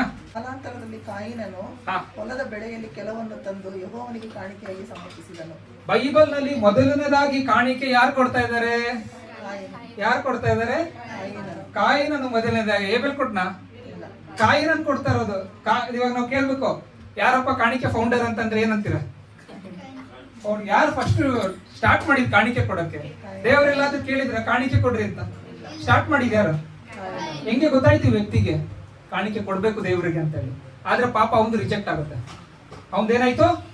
ಕಾಣಿಕೆ ಬಗ್ಗೆ ನಾನು ಮಾತಾಡ್ತಾ ಇಲ್ಲ. ನಾನು ಮಾತಾಡ್ತಿರುವಂತ ವಿಚಾರನೇ ತುಂಬಾ ಆಳವಾಗಿರ್ತಕ್ಕಂಥ ವಿಚಾರ. ಕಲ್ತ್ಕೊಳ್ಳುವಾಗ ನಮ್ಮ ಒಂದು ಮೈಂಡ್ ಎಲ್ಲ ಫುಲ್ ಕಂಪ್ಲೀಟ್ ಆಗಿ ಚೇಂಜ್ ಆಗುತ್ತೆ. ದೇವರ ಬಗ್ಗೆ ಒಂದು ಮೈಂಡ್ ಅಂಡರ್ಸ್ಟ್ಯಾಂಡಿಂಗ್ ಚೇಂಜ್ ಆಗುತ್ತೆ. ಯಾಕಂದ್ರೆ ಈ ವಾಕ್ಯ ನಾನು ಹೇಳ್ತಾ ಇಲ್ಲ ನಿಮ್ಗೆ, ದೇವರ ಆತ್ಮ ನನ್ಗೆ ಏನು ತಿಳಿಸಿಕೊಡ್ರೋ ವಾಕ್ಯ ಹೇಳ್ತೀನಿ. ಎಲ್ಲಿ ನಾನು ಪ್ರಸಂಗ ಮಾಡಕ್ ಹೋದಾಗ ನಾನು ಪ್ರಾರ್ಥನೆ ಮಾಡ್ತೇನೆ, ಏನ್ ವಾಕ್ಯ ಕೊಡ್ಬೇಕು, ದೇವರು ದರ್ಶನ ಕೊಡುವಾಗ ಆ ದರ್ಶನದ ಮೇಲೆ ನಾನು ಏನ್ ಮಾಡ್ತೇನೆ? ಧ್ಯಾನ ಮಾಡುವಾಗ ನಾನು ನಿಜ ಹೇಳ್ತೇನೆ, 2 ಗಂಟೆ 3 ಗಂಟೆವರೆಗೂ ನಿದ್ದೆ ಬರಲ್ಲ. ಯಾಕಂದ್ರೆ ದೇವರು ಅಷ್ಟು ವಿಚಾರಗಳನ್ನ ತಿಳಿಸ್ಕೊಡ್ತಾ ಇರ್ತಾರೆ. ನಾನು ಹೇಳ್ತೇನೆ, ದೇವರೇ ಮಲ್ಕೊಳ್ಬೇಕು, ದೇವರೇ ಟೈಮ್ ಆಗ್ತಾ ಇದೆ ಅಂತ ಹೇಳ್ಬಿಟ್ಟು. ಅನೇಕ ವಿಚಾರ, ಆಳವಾಗಿರ್ತಕ್ಕಂಥ ವಿಚಾರಗಳಿದೆ. ಇಲ್ಲಿ ನೋಡಿ, ನಾನು ಹೇಳಿದೆ, ಕಾಯಿನನು ಮೊದಲನೇದಾಗಿ ಕಾಣಿಕೆ ಕೊಡಕ್ಕೆ ಅವ್ನು ಬರ್ತಾ ಇದ್ದಾನೆ. ಅವ್ನು ಏನೇನು ತೆಗೆದುಕೊಂಡು ಬರ್ತಾ ಇದ್ದಾನೆ ನೋಡ್ಕೊಳ್ಳೋಣ. 3ನೇ ವಚನದಲ್ಲಿ ಏನಿದೆ? ಹೊಲದ ಬೆಳೆಯಲ್ಲಿ ಕೆಲವನ್ನು ತಂದು ಯೆಹೋವನಿಗೆ ಕಾಣಿಕೆಯಾಗಿ ಸಮರ್ಪಿಸಿದನು. ಹೊಲದ ಕೆಲವೊಂದು ಬೆಳೆಗಳನ್ನು ಏನಂತೆ? ಕೆಲವೊಂದನ್ನ ತೆಗೆದುಕೊಂಡು ಬರ್ತದೆ. ಆದ್ರೆ ಹೇಬೆಲ್ ಏನ್ ತಗೊಂಡ್ ಬರ್ತದೆ ನೋಡೋಣ. ಹೇಬೆಲನು ಹಾಗೆಯೇ ತನ್ನ ಹಿಂಡಿನಿಂದ ಚೊಚ್ಚಲ ಕರುಗಳನ್ನು ಕಾಣಿಕೆಯಾಗಿ ತಂದು ಅವುಗಳ ಕೊಬ್ಬನ್ನು ಹೋಮ ಮಾಡಿದನು. ಯೆಹೋವನು ಹೇಬೆಲನ ಅವನ ಕಾಣಿಕೆಯನ್ನು ಮೆಚ್ಚಿ ಕಾಯಿನನು ಅವನ ಕಾಣಿಕೆಯನ್ನು ಮೆಚ್ಚಲಿಲ್ಲ. ಆಮೇಲೆ ಹಾಲೆಲೂಯಾ. ಇದು ಗೊತ್ತಿದೆ ನಮ್ಗೆ. ಇಲ್ಲಿ ನೋಡಿ ಏನಂತೆ? ಮೊದಲನೇದಾಗಿ ಕಾಯಿನನ್ನು ತೆಗೆದುಕೊಂಡು ಬಂದ. ವ್ಯವಸಾಯ ಮಾಡದ ಕೆಲವೊಂದು ಕಾಯಿ ಪಲ್ಯಗಳು ಏನು ಬಂತು ಅದನ್ನೆಲ್ಲ ತೆಗೆದುಕೊಂಡು ಬಂದು ಏನ್ ಮಾಡ್ದ ಅಂತ ಅವನು ಕಾಣಿಕೆಯಾಗಿ ಅವನು ಕೊಟ್ಟ. ಆಮೇಲೆ ಏನಂತೆ? ಇವಾಗ ಯಾರು ನೋಡ್ತಿದ್ದಾರೆ ಕಾಣಿಕೆ ಕೊಡೋದು? ಇಲ್ಲ, ಮಣ್ಣ ಏನೋ ಮಾಡ್ತಾ ಇದ್ದಾನೆ, ಸರಿ ನೋಡೋಣ, ನೀನ್ ಕಾಣಿಕೆ ಕೊಡ್ತೇನೆ, ನಾನು ಕೊಡ್ತೀನಿ. ಏನ್ ಮಾಡ್ದಂತೆ? ಒಳ್ಳೇದಾಗಿರುವಂತ ಕುರಿನ. ಎಂತ ಕುರಿ ಅಂತಂದ್ರೆ ಚೊಚ್ಚಲವಂತೆ. ಚೊಚ್ಚಲ ಅಂದ್ರೆ ನಿಮ್ಗೆ ಗೊತ್ತಾ? ಮೊದಲು ಹುಟ್ಟಿದ ಮೇಲೆ ಜಾಸ್ತಿ ಪ್ರೀತಿ ಇರ್ತದೆ, ಹೌದಲ್ವಾ? ಮತ್ತೆ ಅದನ್ನ ತುಂಬಾ ಪ್ರೀತಿಯಿಂದ ನೋಡ್ತಾರೆ. ಆದ್ರೆ ಇವನೇನ್ ಮಾಡ್ತೇನೆ? ತುಂಬಾ ಪ್ರೀತಿಯಿಂದ ನೋಡ್ತಿದ್ದೇನೆ, ಮೊದಲನೇದಾಗಿ ಹುಟ್ಟಿದೆ, ಇದನ್ನು ಕೊಡ್ಬೇಕಾ ದೇವರಿಗೆ? ಮನಸ್ಸಿನಲ್ಲಿ ಅವನಿಗೇನಾಯ್ತು? ಒಂದು ರೀತಿಯಲ್ಲಿ ನೋವು. ನೀನೇ ಕೊಡ್ಬೇಕು, ಯಾಕೆ ನೀನು ಉತ್ತಮವಾಗಿರೋದಂತ ನನ್ನ ದೇವರಿಗೆ ಕೊಡ್ಬೇಕು. ಅದನ್ನ ಎತ್ಕೊಂಡು ಬರ್ತಾನೆ ದೇವರಿಗೆ. ಅವನೇನ್ ಮಾಡ್ತಾನೆ ಅಂತ? ದೇವರೇ ತಗೋ ಅಂತ ಹೇಳಿಲ್ಲ, ಅದನ್ನ ಕಟ್ ಮಾಡಿ ಅದನ್ನ ದೇವರಿಗೆ ಹೋಮ ಮಾಡ್ತಾನಂತೆ. ಆ ಹೋಮ ಹೇಗಿತ್ತಂತ ದೇವರಿಗೆ ಅದನ್ನ ಮೆಚ್ಚಿದ್ರಂತೆ ದೇವ್ರು. ವಾವ್, ಹೇಬೆಲ ನೀನ್ ಏನ್ ಮಾಡ್ದೆ ಕರೆಕ್ಟ್ ಆಗಿ ಮಾಡ್ಬೇಕು. ದೇವರು ಹೇಳಿದಂತೆ, ದೇವರು ನಾವು ವಾಕ್ಯದಲ್ಲಿ ನೋಡ್ಬೇಕು, ಯಾವಾಗ ಕೂಡ ಕಾಯಿನನ್ನ ದೇವರು ತಿರಸ್ಕಾರ ಮಾಡ್ಲಿಲ್ಲ, ಕಾಯಿನನ್ನ ಕಾಣಿಕೆಯನ್ನ ಮಾತ್ರ ಮಾಡ್ತಿದ್ದಾರೆ. ಹೌದಲ್ವಾ? ನಾವು ಅನ್ಕೋಬೇಕು ನಮ್ಮ ಜೀವಿತ ಹಿಂಗೆ ಅನ್ಕೊಂತೀವಿ. ದೇವರು ಯಾವತ್ತು ನಮಗೆ ದೇವರು ಏನಂತ ಅಗೇನ್ಸ್ಟ್ ಆಗಿ ಮಾತಾಡೋದ್ರಿಂದ ದೇವರು ತುಂಬಾ ಪ್ರೀತಿ ಮಾಡ್ತಾರೆ. ನಮ್ಮ ಒಂದು ಮನ ಪರಿಸ್ಥಿತಿಗಳನ್ನ ಕೆಲವೊಂದು ಸತಿ ದೇವರು ಮೆಚ್ಚೋದಿಲ್ಲ, ಆದ್ರೆ ನಮ್ಮನ್ನ ದೇವರು ಯಾವಾಗೂ ಕೂಡ ಮೆಚ್ಚುತ್ತಾರಂತೆ. ಪ್ರತಿ ಒಂದು ಸಮಯದಲ್ಲಿ ಕೂಡ ದೇವರು ನಮ್ಮನ್ನ ಬಿಡೋದಿಲ್ಲ ಅಂತೆ. ಇವಾಗ ಏನಾಗಿದೆ, ಕಾಯಿನನ್ನು ಕೊಡುವಂತ ಕಾಣಿಕೆಯನ್ನ ದೇವರು ಅಕ್ಸೆಪ್ಟ್ ಮಾಡಿಲ್ಲ, ಆದ್ರೆ ಹೇಬೆಲನ್ನು ಕೊಡುವಂತ ಕಾಣಿಕೆಯನ್ನ ಅಕ್ಸೆಪ್ಟ್ ಮಾಡಿದ್ರು. ಈಗ ಸ್ವಲ್ಪ ಮುಂಚೆ ನಾವು ಕಲ್ತ್ಕೊಂಡ್ರೆ ಫೌಂಡರ್ ಯಾರಂತ ಕಾಣಿಕೆದು ಇಲ್ಲ. ಇನ್ನೊಂದ್ ಸ್ವಲ್ಪ ಹಿಂದೆ ಹೋಗಿ ನಾವು ನೋಡೋದಾದ್ರೆ ಫಸ್ಟ್ ಬಲಿ ಅರ್ಪಿಸಿದ್ದು, ಫಸ್ಟ್ ಹೋಮ ಮಾಡಿದ್ದು, ಫಸ್ಟ್ ಕಾಣಿಕೆ ಕೊಟ್ಟಿದ್ದು ಯಾರು ಅಂತಂದ್ರೆ ದೇವರು. ಯಾಕೆ ಅಂತಂದ್ರೆ ನೋಡ್ರಿ, ತಪ್ಪು ಎಲ್ಲಾಯ್ತು ಅಂದ್ರೆ ಎಲ್ಲಾಯ್ತು ತಪ್ಪು? ಆದಮ್ ಮತ್ತೆ ಅವಳು ಇರ್ತಕ್ಕಂಥ ತೋಟ ಯಾವುದು? ಏದೇನ್ ತೋಟದಲ್ಲಿ ಮೊದಲನೇದಾಗಿ ಪಾಪ ಬಂತು. ಪಾಪ ಯಾವಾಗ ಬಂತಂತೆ? ಅವಳು ಯಾವಾಗ ಅದನ್ನ ನೋಡಿದ್ಲು? ಏನ ನೋಡಿದ್ಲು? ನೋಡಕ್ಕೆ ರಮಣೀಯವಾಗಿದೆ, ತುಂಬಾ ಚೆನ್ನಾಗಿದೆ ಅಂತ ಸರ್ಪ ಬಂದು ವಂಚನೆ ಮಾಡಿದ ತಕ್ಷಣ ಅವಳು ಅದು ಮಾತನ್ನ ಕೇಳ್ತದಲ್ಲ, ಅಲ್ಲಿ ತಪ್ಪಾಯ್ತು. ಇವ್ರ ತಪ್ಪು ದೇವರಿಂದ ದೂರ ಮಾಡ್ಬಿಡ್ತು. ಇವ್ರನ್ನ ಪಾಪ ಪರಿಹಾರ ಮಾಡ್ಬೇಕು, ಇವ್ರನ್ನ ಮತ್ತೆ ದೇವರನ್ನ ಒಂದು ಮಾಡ್ಬೇಕಂತ ಹೇಳಿ ದೇವರೇನ್ ಮಾಡಿದಂತೆ ಒಂದು ಪ್ರಾಣಿನ ಬಲಿ ಕೊಟ್ಟಿ ಅದರ ಚರ್ಮವನ್ನ ತೆಗೆದು ಇವ್ರಿಬ್ರಿಗೆ ಹಾಕ್ತಾರಂತೆ. ಯಾಕಂದ್ರೆ ಇವ್ರಿಗೆ ಚರ್ಮ ಇವ್ರಿಗೆ ಗೊತ್ತಾಯ್ತಂತೆ, ಕಾನ್ಶಿಯಸ್ ಬಂತು, ಅಯ್ಯೋ ತಪ್ಪು ಮಾಡಿದ ತಕ್ಷಣ ಅವ್ರಿಬ್ರು ಬಚ್ಚ ಇದಾರೆ ಅಂತ ಗೊತ್ತಾಗ್ಬಿಡುತ್ತೆ. ಅದಕ್ಕೆ ಅವ್ರಿಬ್ರು ಓಡಾಗಿ ಬಚ್ಚಿಕೊಳ್ತಾರಂತೆ. ಸೊ ಈ ರೀತಿಯಲ್ಲಿ ನಾವು ಅರ್ಥ ಮಾಡ್ಕೊಂಡು ಮೊದಲನೇದಾಗಿ ಕಾಣಿಕೆ ಕೊಟ್ಟಿದ್ದು ಯಾರು? ವೆರಿ ಗುಡ್, ದೇವರೇ. ಮೊದಲನೇದಾಗಿ ಕಾಣಿಕೆ ಕೊಟ್ಟಿದ್ದು ದೇವರೇ. ಅದಕ್ಕೆ ನಾವು ಅರ್ಥ ಮಾಡ್ಕೊಳ್ಬೇಕು, ಯೇಸು ಸ್ವಾಮಿಯನ್ನ ಕೂಡ ದೇವರು ಕಾಣಿಕೆಯಾಗಿನೇ ನಮ್ಗೆ ಕೊಡ್ತಾ ಇದ್ದಾರೆ. ಹಲ್ಲೆಲೂಯಾ. ಈಗ ಏನಾಗಿದೆ, ಇವಾಗ ನಾವು ನೋಡ್ರಿ, ಹೇಬೆಲನು ಹೇಗೆ ಕೊಟ್ಟ, ಕಾಯಿನನು ಹೇಗೆ ಕೊಟ್ಟ.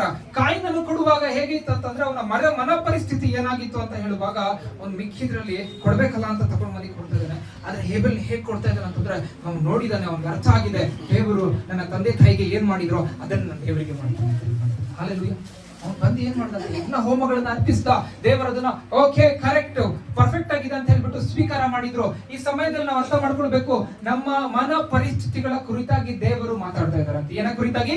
ಮನ ಪರಿಸ್ಥಿತಿಗಳನ್ನ, ನಮ್ಮ ಮನ ಪರಿಸ್ಥಿತಿಗಳನ್ನ ಕುರಿತಾಗಿ ದೇವರು ಮಾತಾಡ್ತಾ ಇದ್ದಾರೆ. ಈಗ ನಾವು ಅರ್ಥ ಮಾಡ್ಕೊಳ್ಬೇಕು, ಒಂದು ಏನಂತ ಹೇಳಿದ್ರು ಕಾಣಿಕೆ ಕುರಿತಾಗಿ ನಾನು ಹೇಳ್ತಾ ಇದ್ದೆ. ಈಗ ನಾನು ಇನ್ನೊಂದು ಸಬ್ಜೆಕ್ಟ್ ಗೆ ಬರ್ತೇನೆ. ನನ್ನ ಒಂದು ಟಾಪಿಕ್ ಅನ್ನ ಹೆಸರು ಏನು ಅಂತಂದ್ರೆ ಅರೋಮ. ಏನಂತ?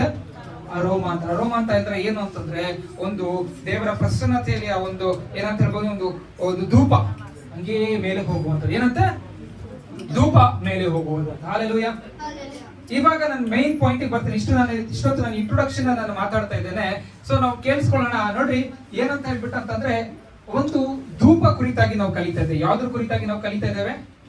ಹೇಬೆಲನ ಕಾಣಿಕೆ ದೇವರಿಗೆ ಹೇಗೆ ಹೋಯ್ತು ಅಂತಂದ್ರೆ ಒಂದು ಧೂಪದ ರೀತಿಯಲ್ಲಿ ಹೋಗುತ್ತೆ. ಅದನ್ನ ದೇವರು ಏನ್ ಮಾಡ್ತಾರಂತೆ, ಸುವಾಸನೆಯನ್ನ ದೇವರು ತಗೊಳ್ತಾರಂತೆ. ಏನಂತ? ಸುವಾಸನೆಯನ್ನ ತೆಗೆದುಕೊಂಡು ದೇವರು ಅದನ್ನ ಏನ್ ಮಾಡ್ತಾರಂತೆ, ಅಕ್ಸೆಪ್ಟ್ ಮಾಡ್ತಾರಂತೆ. ಆಯ್ತಂತೆ, ಸುವಾಸನೆಯನ್ನ ಉಂಟು ಮಾಡ್ತಾ ಇದೆ. ಆ ಸುವಾಸನೆ ಏನಾಗ್ತದೆ, ದೇವರಿಗೆ ಒಳ್ಳೆ ಒಂದು ಸ್ಮೆಲ್ ಕೊಡ್ತಾ ಇದೆ ಅಂತೆ. ಈ ಸಮಯದಲ್ಲಿ ನಾವು ಅರ್ಥ ಮಾಡ್ಕೊಳ್ಬೇಕು, ಇಲ್ಲಿರೋ ಪ್ರತಿಯೊಬ್ಬರಿಗೂ ನಾನು ಹೇಳ್ತಾ ಇದ್ದೇನೆ, ಕ್ರಿಸ್ತನ ಮುಖಾಂತರವಾಗಿ ನಾನು ಹೇಳ್ತಾ ಇದ್ದೇನೆ. ನೋಡ್ರಿ, ಒಂದು ವಾಕ್ಯವನ್ನ ಓಪನ್ ಮಾಡ್ಕೊಳ್ಳೋಣ. 2ನೇ ಕೊರಿಂಥದವರಿಗೆ ಬರೆದ ಪತ್ರಿಕೆ 2ನೇ ಅಧ್ಯಾಯ 15ನೇ ವಚನದಿಂದ. ರಕ್ಷಣಾ ಮಾರ್ಗದಲ್ಲಿರುವವರಲ್ಲಿಯೂ ನಾಶನ ಮಾರ್ಗದಲ್ಲಿರುವವರಲ್ಲಿಯೂ ನಾವು ದೇವರ ಮುಂದೆ ಕ್ರಿಸ್ತನ ಪರಿಮಳವಾಗಿದ್ದೇವೆ. Okay, hallelujah. ರಕ್ಷಣೆ ಮಾರ್ಗದಲ್ಲಿರುವವರಿಗೋ ನಾಶನ ಮಾರ್ಗದಲ್ಲಿರುವವರಿಗೋ ದೇವರ ಮುಂದೆ ನಾವು ಏನಾಗಿದ್ದೇವಂತೆ? ನಾವೇನಾಗಿದ್ದೇವೆ?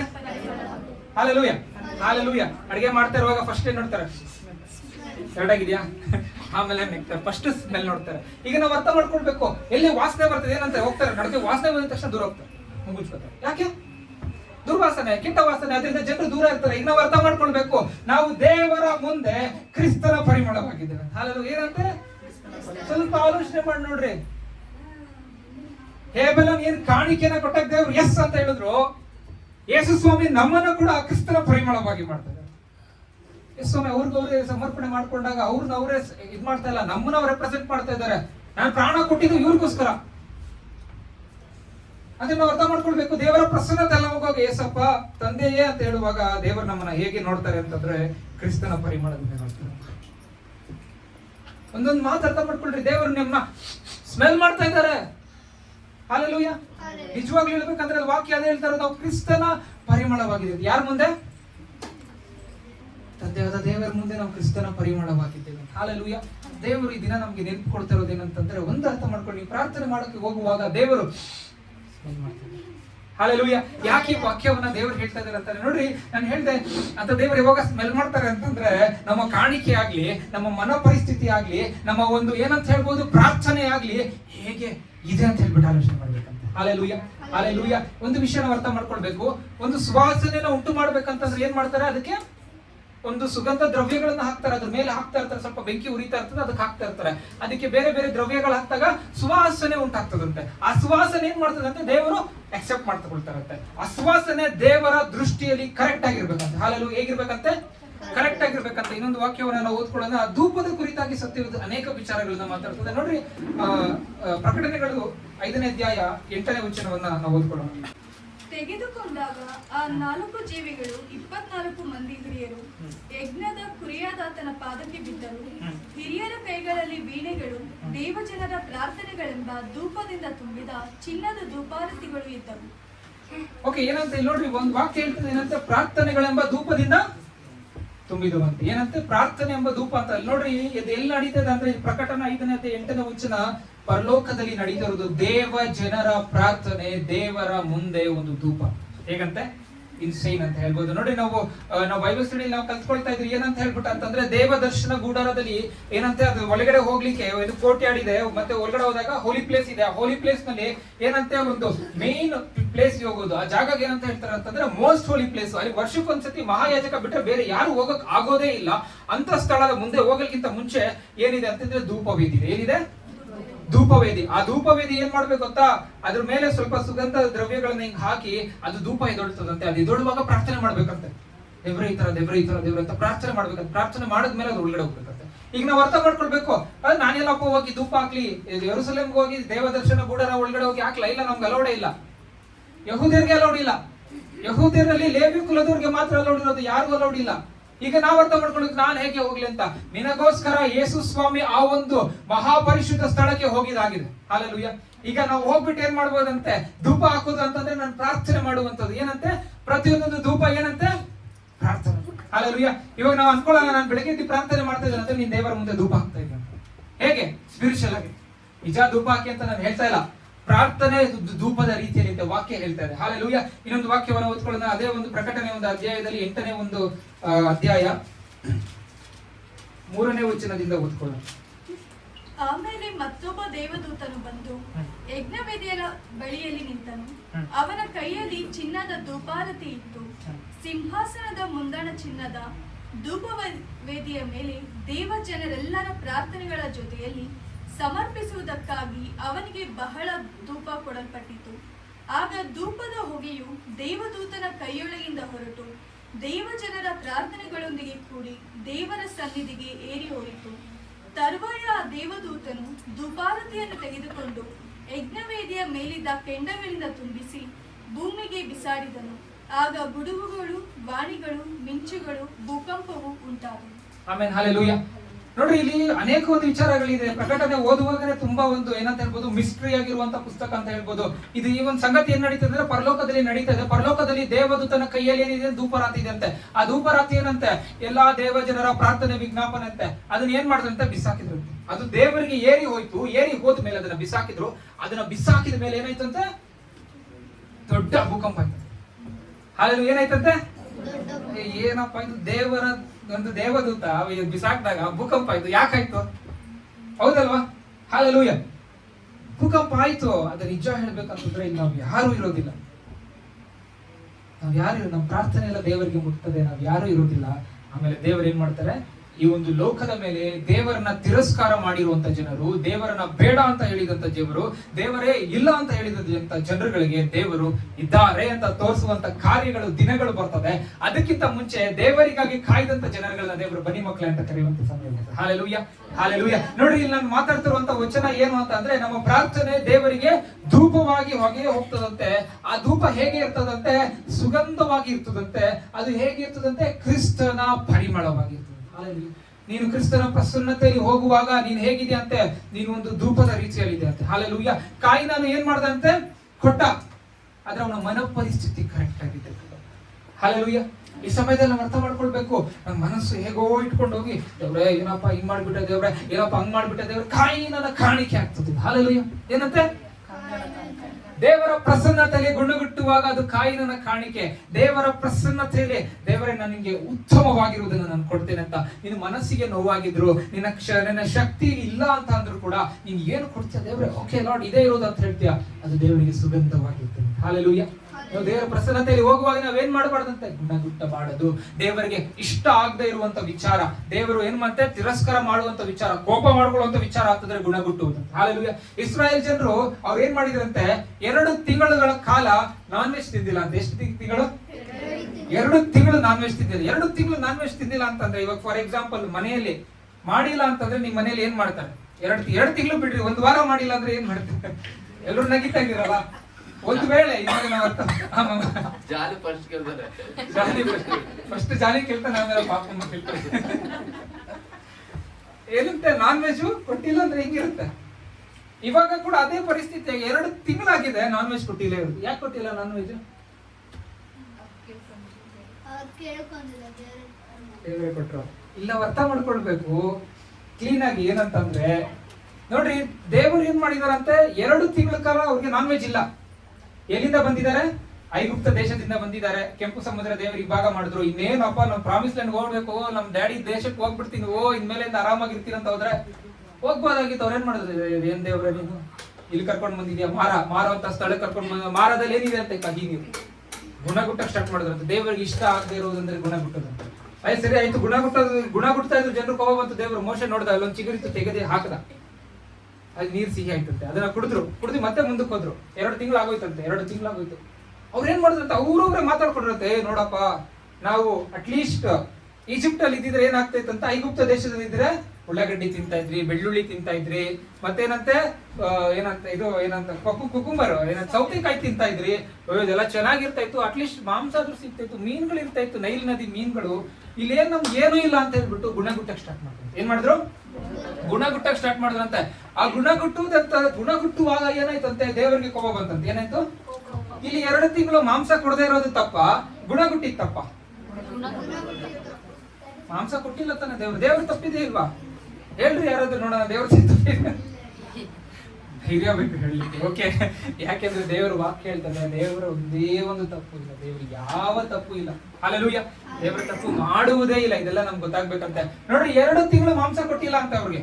2 ತಿಂಗಳು ಮಾಂಸ ಕೊಟ್ಟಿಲ್ಲ. ಇವಾಗ ಅರ್ಥ ಮಾಡ್ಕೊಳ್ಳೋಣ. ಇವ್ರು ಗುಣಗುಟ್ತಾ ಇದಾರೆ. ಮೋಶೆ ಬರ್ತಾ ಇದ್ದಾನೆ ಅಲ್ಲಿಗೆ.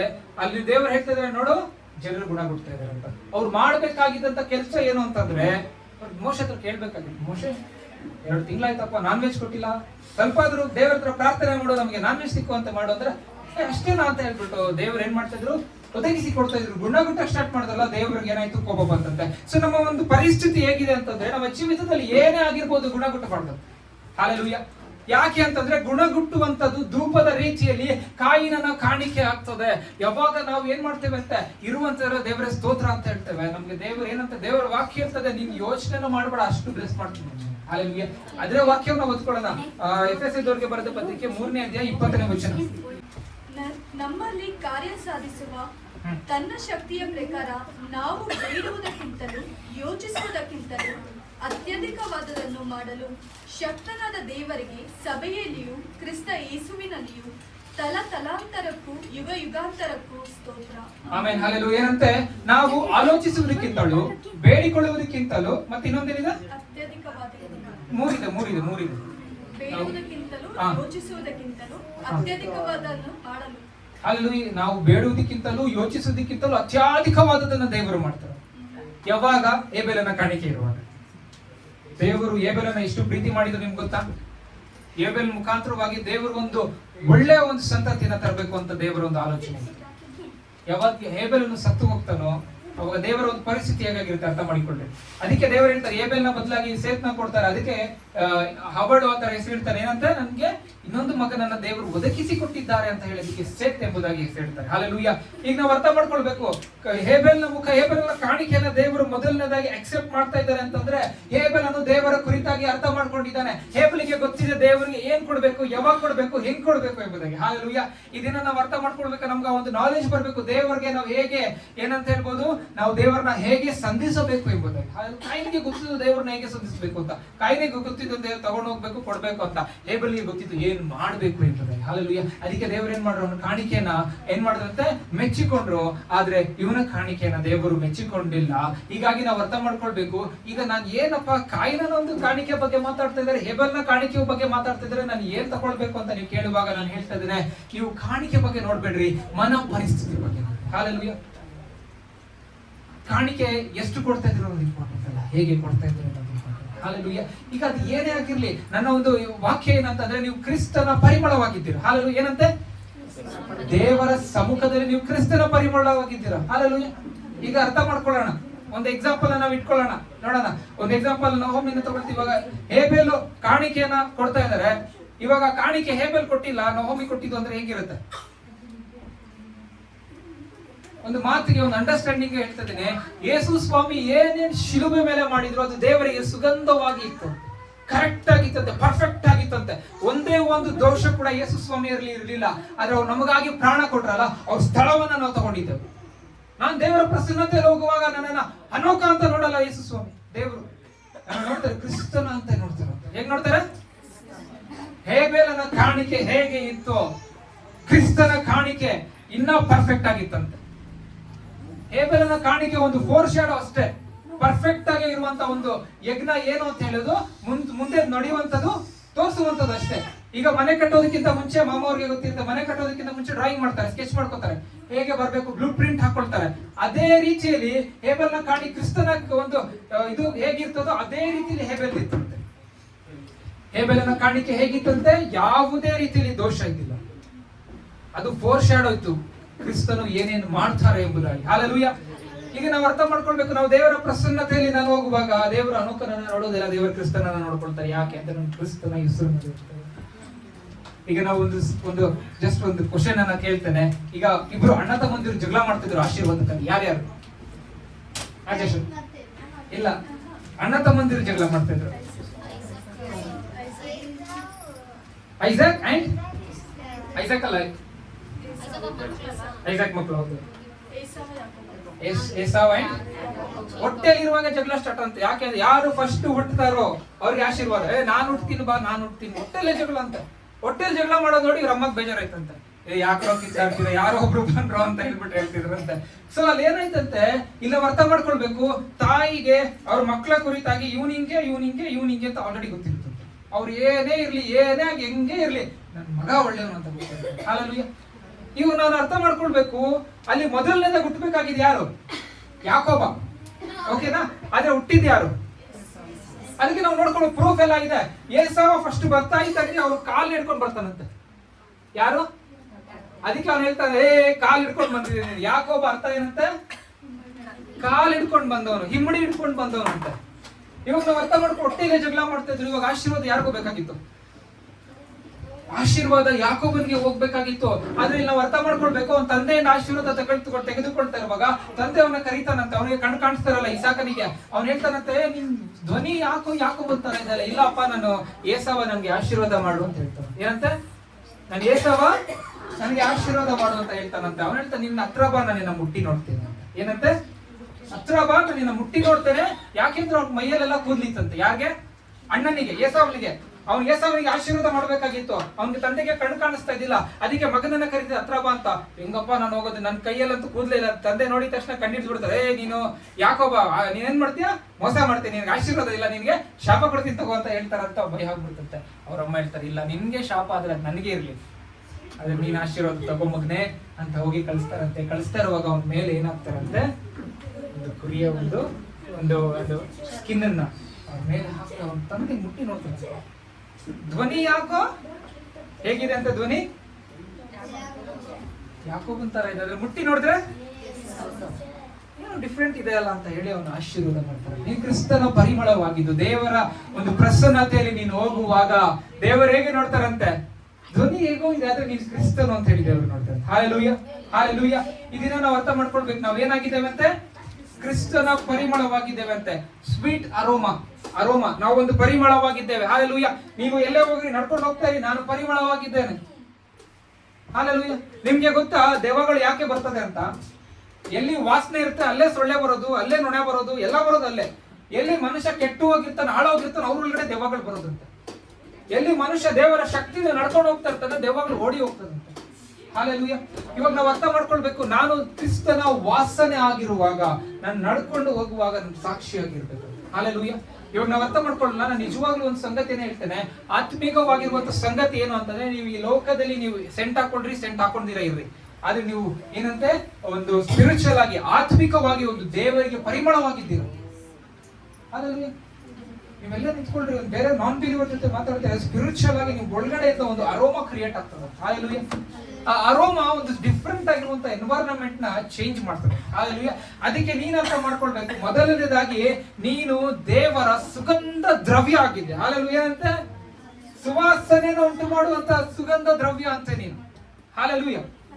ಇದನ್ನ ಈ ದೇವರು ಯಾಕೆ ಈ ವಾಕ್ಯ ಕೊಡ್ತಾ ಇದ್ದಾರೆ ಅಂತಂದ್ರೆ, ನೀನು ಏನಾಗಿದ್ದೆ ಎಂಬುದಾಗಿ ನೀನು ತಿಳ್ಕೊ, ನೀನು ಅರ್ಥ ಮಾಡ್ಕೊ ಅಂತ ದೇವರು ಹೇಳ್ತಿದ್ದಾರೆ. ಹಾಲೆಲೂಯಾ. ಇನ್ಮೇಲಿಂದ ನಾವು ಪ್ರಾರ್ಥನೆ ಮಾಡುವಾಗ ಹೇಗೆ ಪ್ರಾರ್ಥನೆ ಮಾಡ್ಬೇಕಂತೆ, ಹೇಗ್ ಮಾಡ್ಬೇಕು ಹೇಳ್ರಿ, ಯಾರಾದ್ರೂ ಹೇಳ್ಬೋದು. ಸುಗಂಧವಾಗಿ ಮಾಡ್ಬೇಕು ಪ್ರಾರ್ಥನೆ. ನೆಕ್ಸ್ಟ್ ಬೇಗ ಬೇಗ ಹೇಳ್ರಿ, ಬೇಗ ಬೇಗ ಮುಗಿಸ್ತೀನಿ. ನಾನು ಬೇಗ ಮುಗಿಸ್ಬೇಕಂತ ಫಾಸ್ಟ್ ಹೋಗ್ತಾ ಇದ್ದೀನಿ. ನಂಬಿಕೆಯನ್ನ ಮಾಡ್ಬೇಕು. ಇನ್ನೊಂದು ಪಾಯಿಂಟ್, ಮನಪೂರ್ವಕವಾಗಿ. ಬೇರೆ ಮೇನ್ ಪಾಯಿಂಟ್ ಹೇಳ್ತಾ ಇದೆ, ಎಲ್ಲೋ ಓದ್ಲಾಡ್ತಿದೆ, ಇಬ್ರು ಮಧ್ಯೆ ಓದ್ಲಾಡ್ತಿದೆ. ಭಕ್ತಿಯಿಂದ. ಇನ್ನೊಂದು ಮರ್ಮರ್ ಮಾಡ್ಬಿಡ ಥ್ಯಾಂಕ್ಸ್ ಗಿವಿಂಗ್. ಇನ್ನೊಂದು ಕೀರ್ತಿ ಹೇಳಿದ್ದು ಕರೆಕ್ಟ್ ಅಲ್ಲ. ಸೊ ಏನಂತೆ, ಹೇಬೇಲನು ಹೇಗೆ ಕೊಟ್ಟನು, ಮನೋ ಪರಿಸ್ಥಿತಿ ಕರೆಕ್ಟ್ ಆಗಿ ಇರುವಾಗ ನೀನು ಪ್ರಾರ್ಥನೆ ದೇವರು ಕೇಳ್ತಾರೆ. ಹಾಲೆಲೂಯಾ. ಏನಂತೆ, ಮನೋ ಪರಿಸ್ಥಿತಿ ಕರೆಕ್ಟ್ ಆಗಿರ್ಬೇಕಂತ, ಕೊಡ್ತಾ ಇರೋದು ಕರೆಕ್ಟ್ ಆಗಿ ದೇವರಿಗೆ ಕೊಡ್ಬೇಕಂತ. ಏನೋ ಒಂದು ತಗೊಂಡ್ ಬಂದೆ, ಅಲ್ಲಿಂದ ಈಗ ಮಿಕ್ಕಿತ್ತು ಅಲ್ಲಿ ಬಿಸಾಕ್ಬಿಡುದು, ದೇವ್ರ ಹತ್ರ ಬಿಸಾಕ್ಬಿಟ್ರೆ ಅವರೇ ತಗೊಳ್ತಾರೆ ಅಂತ ಹಂಗ್ ಮಾಡ್ಬಿಡುತ್ತೆ. ಈಗ ನಾವು ಅರ್ಥ ಮಾಡ್ಕೊಳ್ಳೋಣ, ಪ್ರಾಮುಖ್ಯವಾಗಿ ಹೇಬೇಲನ ಕಾಣಿಕೆ ದೇವರ ಮುಂದೆ ಹೇಗೋ ಹಾಗೆ ನಿನ್ನ ಒಂದು ಪ್ರಾರ್ಥನೆ ಕೂಡ, ನಿನ್ನ ಒಂದು ಜೀವಿತ ಕೂಡ. ಹಾಲೆಲೂಯಾ.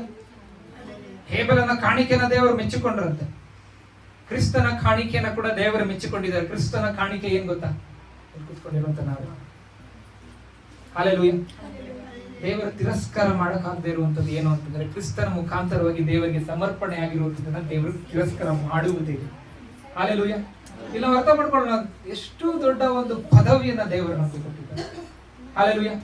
ದೇವರು ಏನ್ ಬೇಕಾದ್ರೂ ಮಾಡ್ಬೋದು, ಆದ್ರೆ ಅವ್ರು ಒಳ್ಳೆತನನ ಮಾತ್ರ ಬಿಡುವುದಿಲ್ಲ. ಹಾಲೆಲೂಯಾ. ಇದನ್ನ ನಾವು ಅರ್ಥ ಮಾಡ್ಕೊಳ್ಳೋದು, ನಾವೇನಾಗಿದ್ದೇವಂತೆ, ಕ್ರಿಸ್ತನ ಪರಿಮಳವಾಗಿದ್ದೇವೆ. ಹಾಲೆಲೂಯಾ.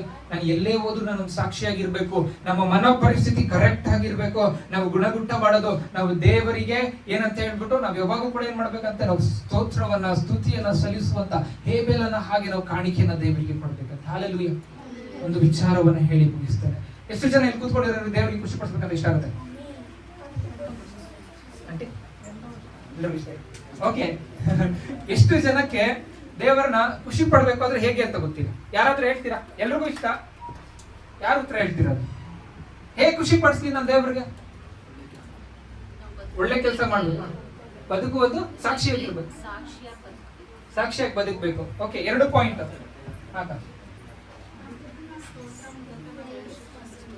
ಸ್ತೋತ್ರ ಮುಖಾಂತರವಾಗಿ ಖುಷಿ ಪಡಿಸ್ಬೇಕಂತ ದೇವರು. ಹೇಗೆ ದೇವರಿಗೆ ನಾವು ಖುಷಿ ಪಡಿಸ್ತೇವೆ? ಇನ್ನ ದೇವರು ಖುಷಿ ಪಡ್ತಾರೆ. ಚಿಕ್ಕಪ್ಪ ಹೇಳು. ಸರಿ ಹೇಳ್ರಿ, ಯಾರಾದ್ರೂ ಹೇಳಿ ಬೇಗ, ನಮ್ಮ ಹೇಳಿ ಹೆಂಗೆ ದೇವರಿಗೆ ಖುಷಿ ಪಡಿಸೋದು? ಹೇಳು. ದೇವರಿಗೆ ಇಷ್ಟ ಆಗದಿರೋ ಕೆಲಸ.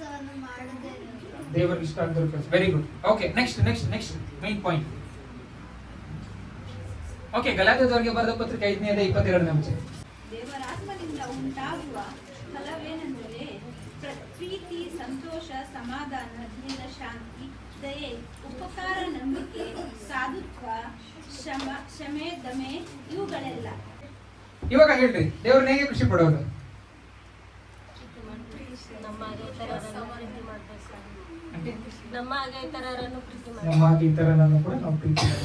ಮೊದಲನೇದಾಗಿ ಹೇಳ್ಬೇಕಂದ್ರೆ, ದೇವರನ್ನ ಖುಷಿ ಪಡಿಸಬೇಕು ಅಂತಂದ್ರೆ ದೇವರ ಆತ್ಮನ ಫಲಗಳು ನಮ್ಮ ಒಳಗಡೆ ಇರ್ಬೇಕು. ಹಾಲೆಲೂಯಾ. ಏನಂತೆ? ದೇವರ ಆತ್ಮನ ಫಲಗಳು ಎಲ್ಲಿರ್ತದೋ ದೇವರಿಗೆ ಖುಷಿ ಆಗ್ತದೆ. ವಾವ್ ಅಂತ ಏನಂತಾರಂತೆ? ಯಾವಾಗಾದ್ರೂ ದೇವರನ್ನ ವಾವ್ ಅನ್ಸ್ಬೇಕಂದ್ರೆ ಏನು ಹೋದ್ರಿ?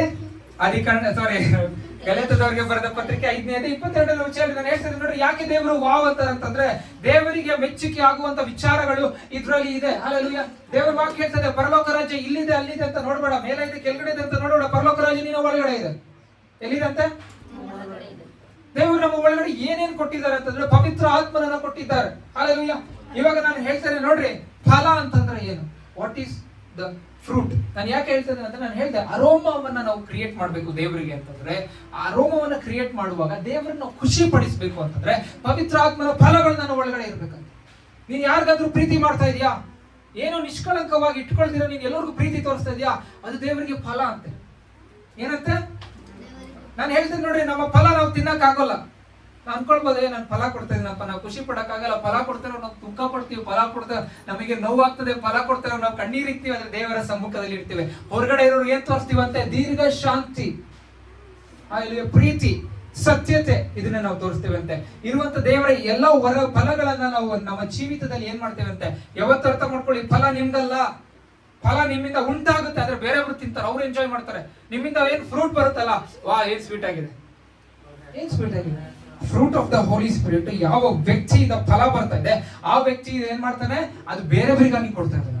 ನಮ್ಗಲ್ಲ. ಫಲ ಮಾಡ್ಬೇಕಂದ್ರೆ ಎಷ್ಟು ಕಷ್ಟ. ಒಂದು ರೈತ ಒಂದು ಹಣ್ಣನ್ನ ಬೆಳೆಸ್ಬೇಕಂದ್ರೆ ಎಷ್ಟು ಕಷ್ಟ ಪಡ್ತಾನೆ, ಅವನಿಗೆ ಗೊತ್ತಿದೆ. ಅದನ್ನ ಅವನೆಲ್ಲ ತಿಂತಾನ, ಮಾರಿಬಿಡ್ತಾನೆ. ಹಲ್ಲೆಲೂಯಾ. ಆ ರೀತಿಯಲ್ಲಿ ನಾವು ಅರ್ಥ ಮಾಡ್ಕೊಳ್ಬೇಕು. ನಾವು ಪವಿತ್ರಾತ್ಮನ ಫಲ ಕೊಡ್ಬೇಕು. ನನ್ನ ವಾಕ್ಯವನ್ನ ಮುಗಿಸ್ಲಿಕ್ಕೆ ಬರ್ತಾನೆ ನೋಡ್ರಿ. ಇಲ್ಲಿ ನಾವು ಅರ್ಥ ಮಾಡ್ಕೊಳ್ಬೇಕು, ಯೇಸು ಸ್ವಾಮಿನ ನಾವು ಖುಷಿ ಪಡಿಸ್ಬೇಕಂತಂದ್ರೆ ಪವಿತ್ರಾತ್ಮನ ಫಲಗಳು ನಮ್ಮ ಒಳಗಡೆ ಇರಬೇಕು. ನಾನು ಬೇರೆಯವರಿಗೆ ಪ್ರೀತಿಯನ್ನ ನಾನು ತೋರಿಸ್ಬೇಕು, ಬೇರೆಯವರಿಗೆ ನಾನು ದೀರ್ಘ ಶಾಂತಿಯನ್ನ ತೋರಿಸ್ಬೇಕು, ಸಮಾಧಾನವನ್ನ ತೋರಿಸ್ಬೇಕು. ನನ್ನ ಒಳಗಡೆ ಎಲ್ಲಾ ಪವಿತ್ರಾತ್ಮನ ಫಲಗಳು ನನ್ನ ಒಳಗಡೆ ಇರಬೇಕು. ಹಲ್ಲೆಲೂಯಾ. ದಯೆಯನ್ನ ತೋರಿಸ್ಬೇಕು, ಕನಿಕರವನ್ನ ತೋರಿಸ್ಬೇಕು ಅಂತ ಅದಿರ್ತಕ್ಕಂಥ ವಾಕ್ಯಗಳನ್ನ ನಾವು ಓದ್ಬೇಕು ನಾವು. Hallelujah, hallelujah. ಇಲ್ಲಿ ನಾವು ನೋಡ್ಕೊಳ್ಳೋಣ, ಪ್ರಾಮುಖ್ಯವಾಗಿ ಅರ್ಥ ಮಾಡ್ಕೊಳ್ಳೋಣ, ಯಾಕೆ ಪವಿತ್ರಾತ್ಮನು ನನ್ನ ಒಳಗಡೆ ಜೀವಿತ ಮಾಡಬೇಕು. ಇಲ್ಲಿ ನಾವು ಯೇಸು ಸ್ವಾಮಿನ ದೇವರು ಅಂತ ಹೇಳ್ಬಿಟ್ಟು ನಿಜವಾಗ್ಲೂ ನಾವು ಇಲ್ಲಿರ್ತಕ್ಕಂಥವ್ರು ನಂಬುತ್ತಾ ಇರುವುದೇ ಆದ್ರೆ ಅದು ನಿಮ್ಮ ಎಫರ್ಟ್ ಅಲ್ವೇ ಅಲ್ಲ. ಇಲ್ಲಪ್ಪ ನಾನು ನಿಜ ನಂಬ್ತೇನೆ ನಾನು ಅಂತ ಹೇಳಿದ್ರೆ ಇಲ್ಲ, ನೀವು ನಂಬುತ್ತಾ ಇರುವಂತದಕ್ಕೆ ಕಾರಣ ನಿಮ್ಮ ಒಳಗಡೆ ಇರ್ತಕ್ಕಂಥ ಪವಿತ್ರ ಆತ್ಮನು ನಿಮ್ಮ ಆತ್ಮದೊಂದಿಗೆ ಸಾಕ್ಷಿ ಕೊಡ್ತಾ ಇದ್ದಾರೆ. ಯೇಸು ಸ್ವಾಮಿ ನಿಜವಾದ ದೇವರು. ಯಾವಾಗಾದ್ರೂ ಯಾರಾದ್ರೂ ಬಂದು ಬೇರೆ ದೇವ್ರ ಬಗ್ಗೆ ಬಿಟ್ರೆ ಇಲ್ಲ ನಾವು ಯೇಸು ಸ್ವಾಮಿ ನಿಜವಾದ ದೇವರು, ಏನಕ್ಕೆ ಪಟ್ ಅಂತ ನಮ್ಗೆ ಒಳಗಡೆ ಹೊಡಿತಾರೆ. ಯೇಸು ಸ್ವಾಮಿ ದೇವರು, ಯೇಸು ಸ್ವಾಮಿ ದೇವರು ಒಳಗಡೆ ಇರ್ತಕ್ಕಂಥ ಪವಿತ್ರ ಆತ್ಮ ನಿಮ್ಗೆ ಹೇಳ್ತಾ ಇದ್ದಾರೆ. ಹಾಗೆ ನಾವು ಹೇಳ್ಕೊಳ್ಳೋದು ಕ್ವಶನ್ ನಾವು ಆನ್ಸರ್ ಮಾಡೋಣ, ಯಾಕೆ ಪವಿತ್ರ ಆತ್ಮ ನಾನು ಒಳಗಡೆ ಬರ್ಬೇಕು, ಯಾಕೆ ಜೀವನ ಮಾಡ್ಬೇಕು ನಾನು ಒಳಗಡೆ ಪವಿತ್ರ ಆತ್ಮ. ಪವಿತ್ರಾತ್ಮನಿಗೆ ಈ ಭೂಮಿ ಮೇಲೆ ಇರ್ತಕ್ಕಂಥ ಒಂದೇ ಒಂದು ಕೆಲಸ, ಒಂದು ಕ್ರಿಸ್ತನು ಪರಲೋಕ ರಾಜ್ಯದಲ್ಲಿ ಇದ್ದಾನೆ, ಮಿಕ್ಕಿರುವಂತ ಎಲ್ಲಾ ಕ್ರಿಸ್ತನನ್ನ ಇಲ್ಲಿ ಸ್ಥಾಪನೆ ಮಾಡ್ಬೇಕೆಂಬುದಾಗಿ ಬಂದಿದೆ. ಹಲ್ಲೆಲೂಯಾ. ನನ್ನ ನಿನ್ನ ಒಳಗಡೆ ವಾಸ ಮಾಡ್ತಾ ಇರುವಂತ ಪವಿತ್ರಾತ್ಮನು ನಾನು ಕ್ರಿಸ್ತನ ಹಾಗೆ ಮಾರ್ಪಡ್ಬೇಕು ಎಂಬುದಾಗಿ. ಹಲ್ಲೆಲೂಯಾ. ಪವಿತ್ರಾತ್ಮನ ಒಂದೇ ಇಂಟೆನ್ಷನ್ ಏನಂತೆ, ನಾನು ಕ್ರಿಸ್ತನ ಹಾಗೆ ಬದಲಾವಣೆ ಆಗ್ಬೇಕಂತೆ, ನನ್ನ ಜೀವಿತ ಬದಲಾವಣೆ ಆಗ್ಬೇಕಂತೆ, ಪವಿತ್ರಾತ್ಮನ ಫಲಗಳು ನನ್ನಲ್ಲಿ ಇರ್ಬೇಕಂತೆ. ಇದು ಎಲ್ಲಾ ನನ್ನಲ್ಲಿ ಇರುವಾಗ ಯಾವಾಗ ನಾನು ಕ್ರೈಸ್ತಲ್ಲಿ ನೇಚರಲ್ಲಿ ನಾನು ಬರ್ತೇನೆ, ಅವಾಗ ಪವಿತ್ರಾತ್ಮನ ಒಂದು ಕಾರ್ಯ ಕಂಪ್ಲೀಟ್ ಆಗ್ತದೆ. ಪವಿತ್ರಾತ್ಮ ಯೇಸು ಸ್ವಾಮಿ ತುಂಬಾ ಇಷ್ಟಪಡ್ತಾರೆ, ಅದಕ್ಕೆ ಪವಿತ್ರಾತ್ಮ ನಮ್ಮೊಳಗಡೆ ಬಂದೆ, ನಾನು ಇನ್ನ ಯೇಸು ಸ್ವಾಮಿ ತರನೇ ಮಾಡ್ತೀನಿ ಬಾ ಅಂತ. ಹಲ್ಲೆಲೂಯಾ. ಅದಕ್ಕೆ ನಾವೇನ್ ಮಾಡ್ತೇವೆ, ಯಾವಾಗ ನಾವು ಕಷ್ಟ ಪಡ್ತೇವೆ ಅಂತ. ಯಾವಾಗ ನಾವು ಯೇಸು ಸ್ವಾಮಿ ತರ ಆಗ್ತೇವೆ, ಅವಾಗ ನಾವೇನಾಗ್ತೇವೆ ಅಂತ, ನಮ್ಮ ದೇವರ ಮುಂದೆ ಸುಗಂಧವಾದಂತ ಪರಿಮಳವಾಗಿದ್ದೇವೆ. Hallelujah, hallelujah. ವಾಕ್ಯವನ್ನ ಮುಗಿಸ್ಕೊಳ್ಳುವಾಗ ನಾವು ಹೇಗಿರ್ಬೇಕಂತೆ, ಸುಗಂಧವಾಗಿದ್ದೇವೆ. ನಾವು ದೇವರ ಪ್ರಸನ್ನತೆಯಲ್ಲಿ ಕ್ರಿಸ್ತನ ಪರಿಮಳವಾಗಿದ್ದೇವೆ, ಗುಣಗುಟ್ಟಬಾರದು. Hallelujah, hallelujah. ದೇವರು ಪ್ರಾರ್ಥನೆ ವಾಕ್ಯ ಭಾಗವನ್ನು ಶುರು ಮಾಡೋದಕ್ಕಿಂತ ಮುಂಚೆ ನಮ್ಗೆಲ್ಲ ಒಂದು ವಾಗ್ದಾನ ಕೊಟ್ಟಿದ್ದಾರೆ. ಇಲ್ಲಿ ಸೇರಿರುವಂತ ಪ್ರತಿಯೊಬ್ರು ಏನಂತೆ, ಒಂದು ಸುಮ್ಮನೆ ಆಕಸ್ಮಿಕವಾಗಿ ಬಂದಿರುವಂತವರ ಫ್ಯಾಮಿಲಿಗಳನ್ನ, ಪ್ರತಿಯೊಂದು ವ್ಯಕ್ತಿಗಳನ್ನ ದೇವರು ಉನ್ನತಕ್ಕೆ ತೆಗೆದುಕೊಂಡು ಹೋಗ್ತಾರೆ, ಹೊಸ ಕಾರ್ಯಗಳನ್ನ ಮಾಡ್ತಾರೆ ಎಂಬುದಾಗಿ ದೇವರು ಏನ್ ಮಾಡ್ತಾರೆ ಅಂತೆ, ವಾಗ್ದಾನ ಕೊಡೋದ್ರ ಮುಖಾಂತರವಾಗಿ ನಿಮ್ಮನ್ನ ದೇವರು ಆಶೀರ್ವಾದ ಮಾಡ್ತಾರೆ. Hallelujah, hallelujah, hallelujah. ನಾನು ನಂಬ್ತೇನೆ ವಾಕ್ಯ ನಮ್ಮನ್ನು ಆಶೀರ್ವಾದ ಮಾಡಿದೆ ಎಂಬುದಾಗಿ. ನಾವಿರುವಂತ ಸ್ಥಳಗಳಲ್ಲಿ ನಾವು ಕಣ್ಮುಚ್ಚಿ ಒಂದು ವಾಕ್ಯ ಭಾಗವನ್ನು ಮುಗಿಸ್ಕೊಂಡು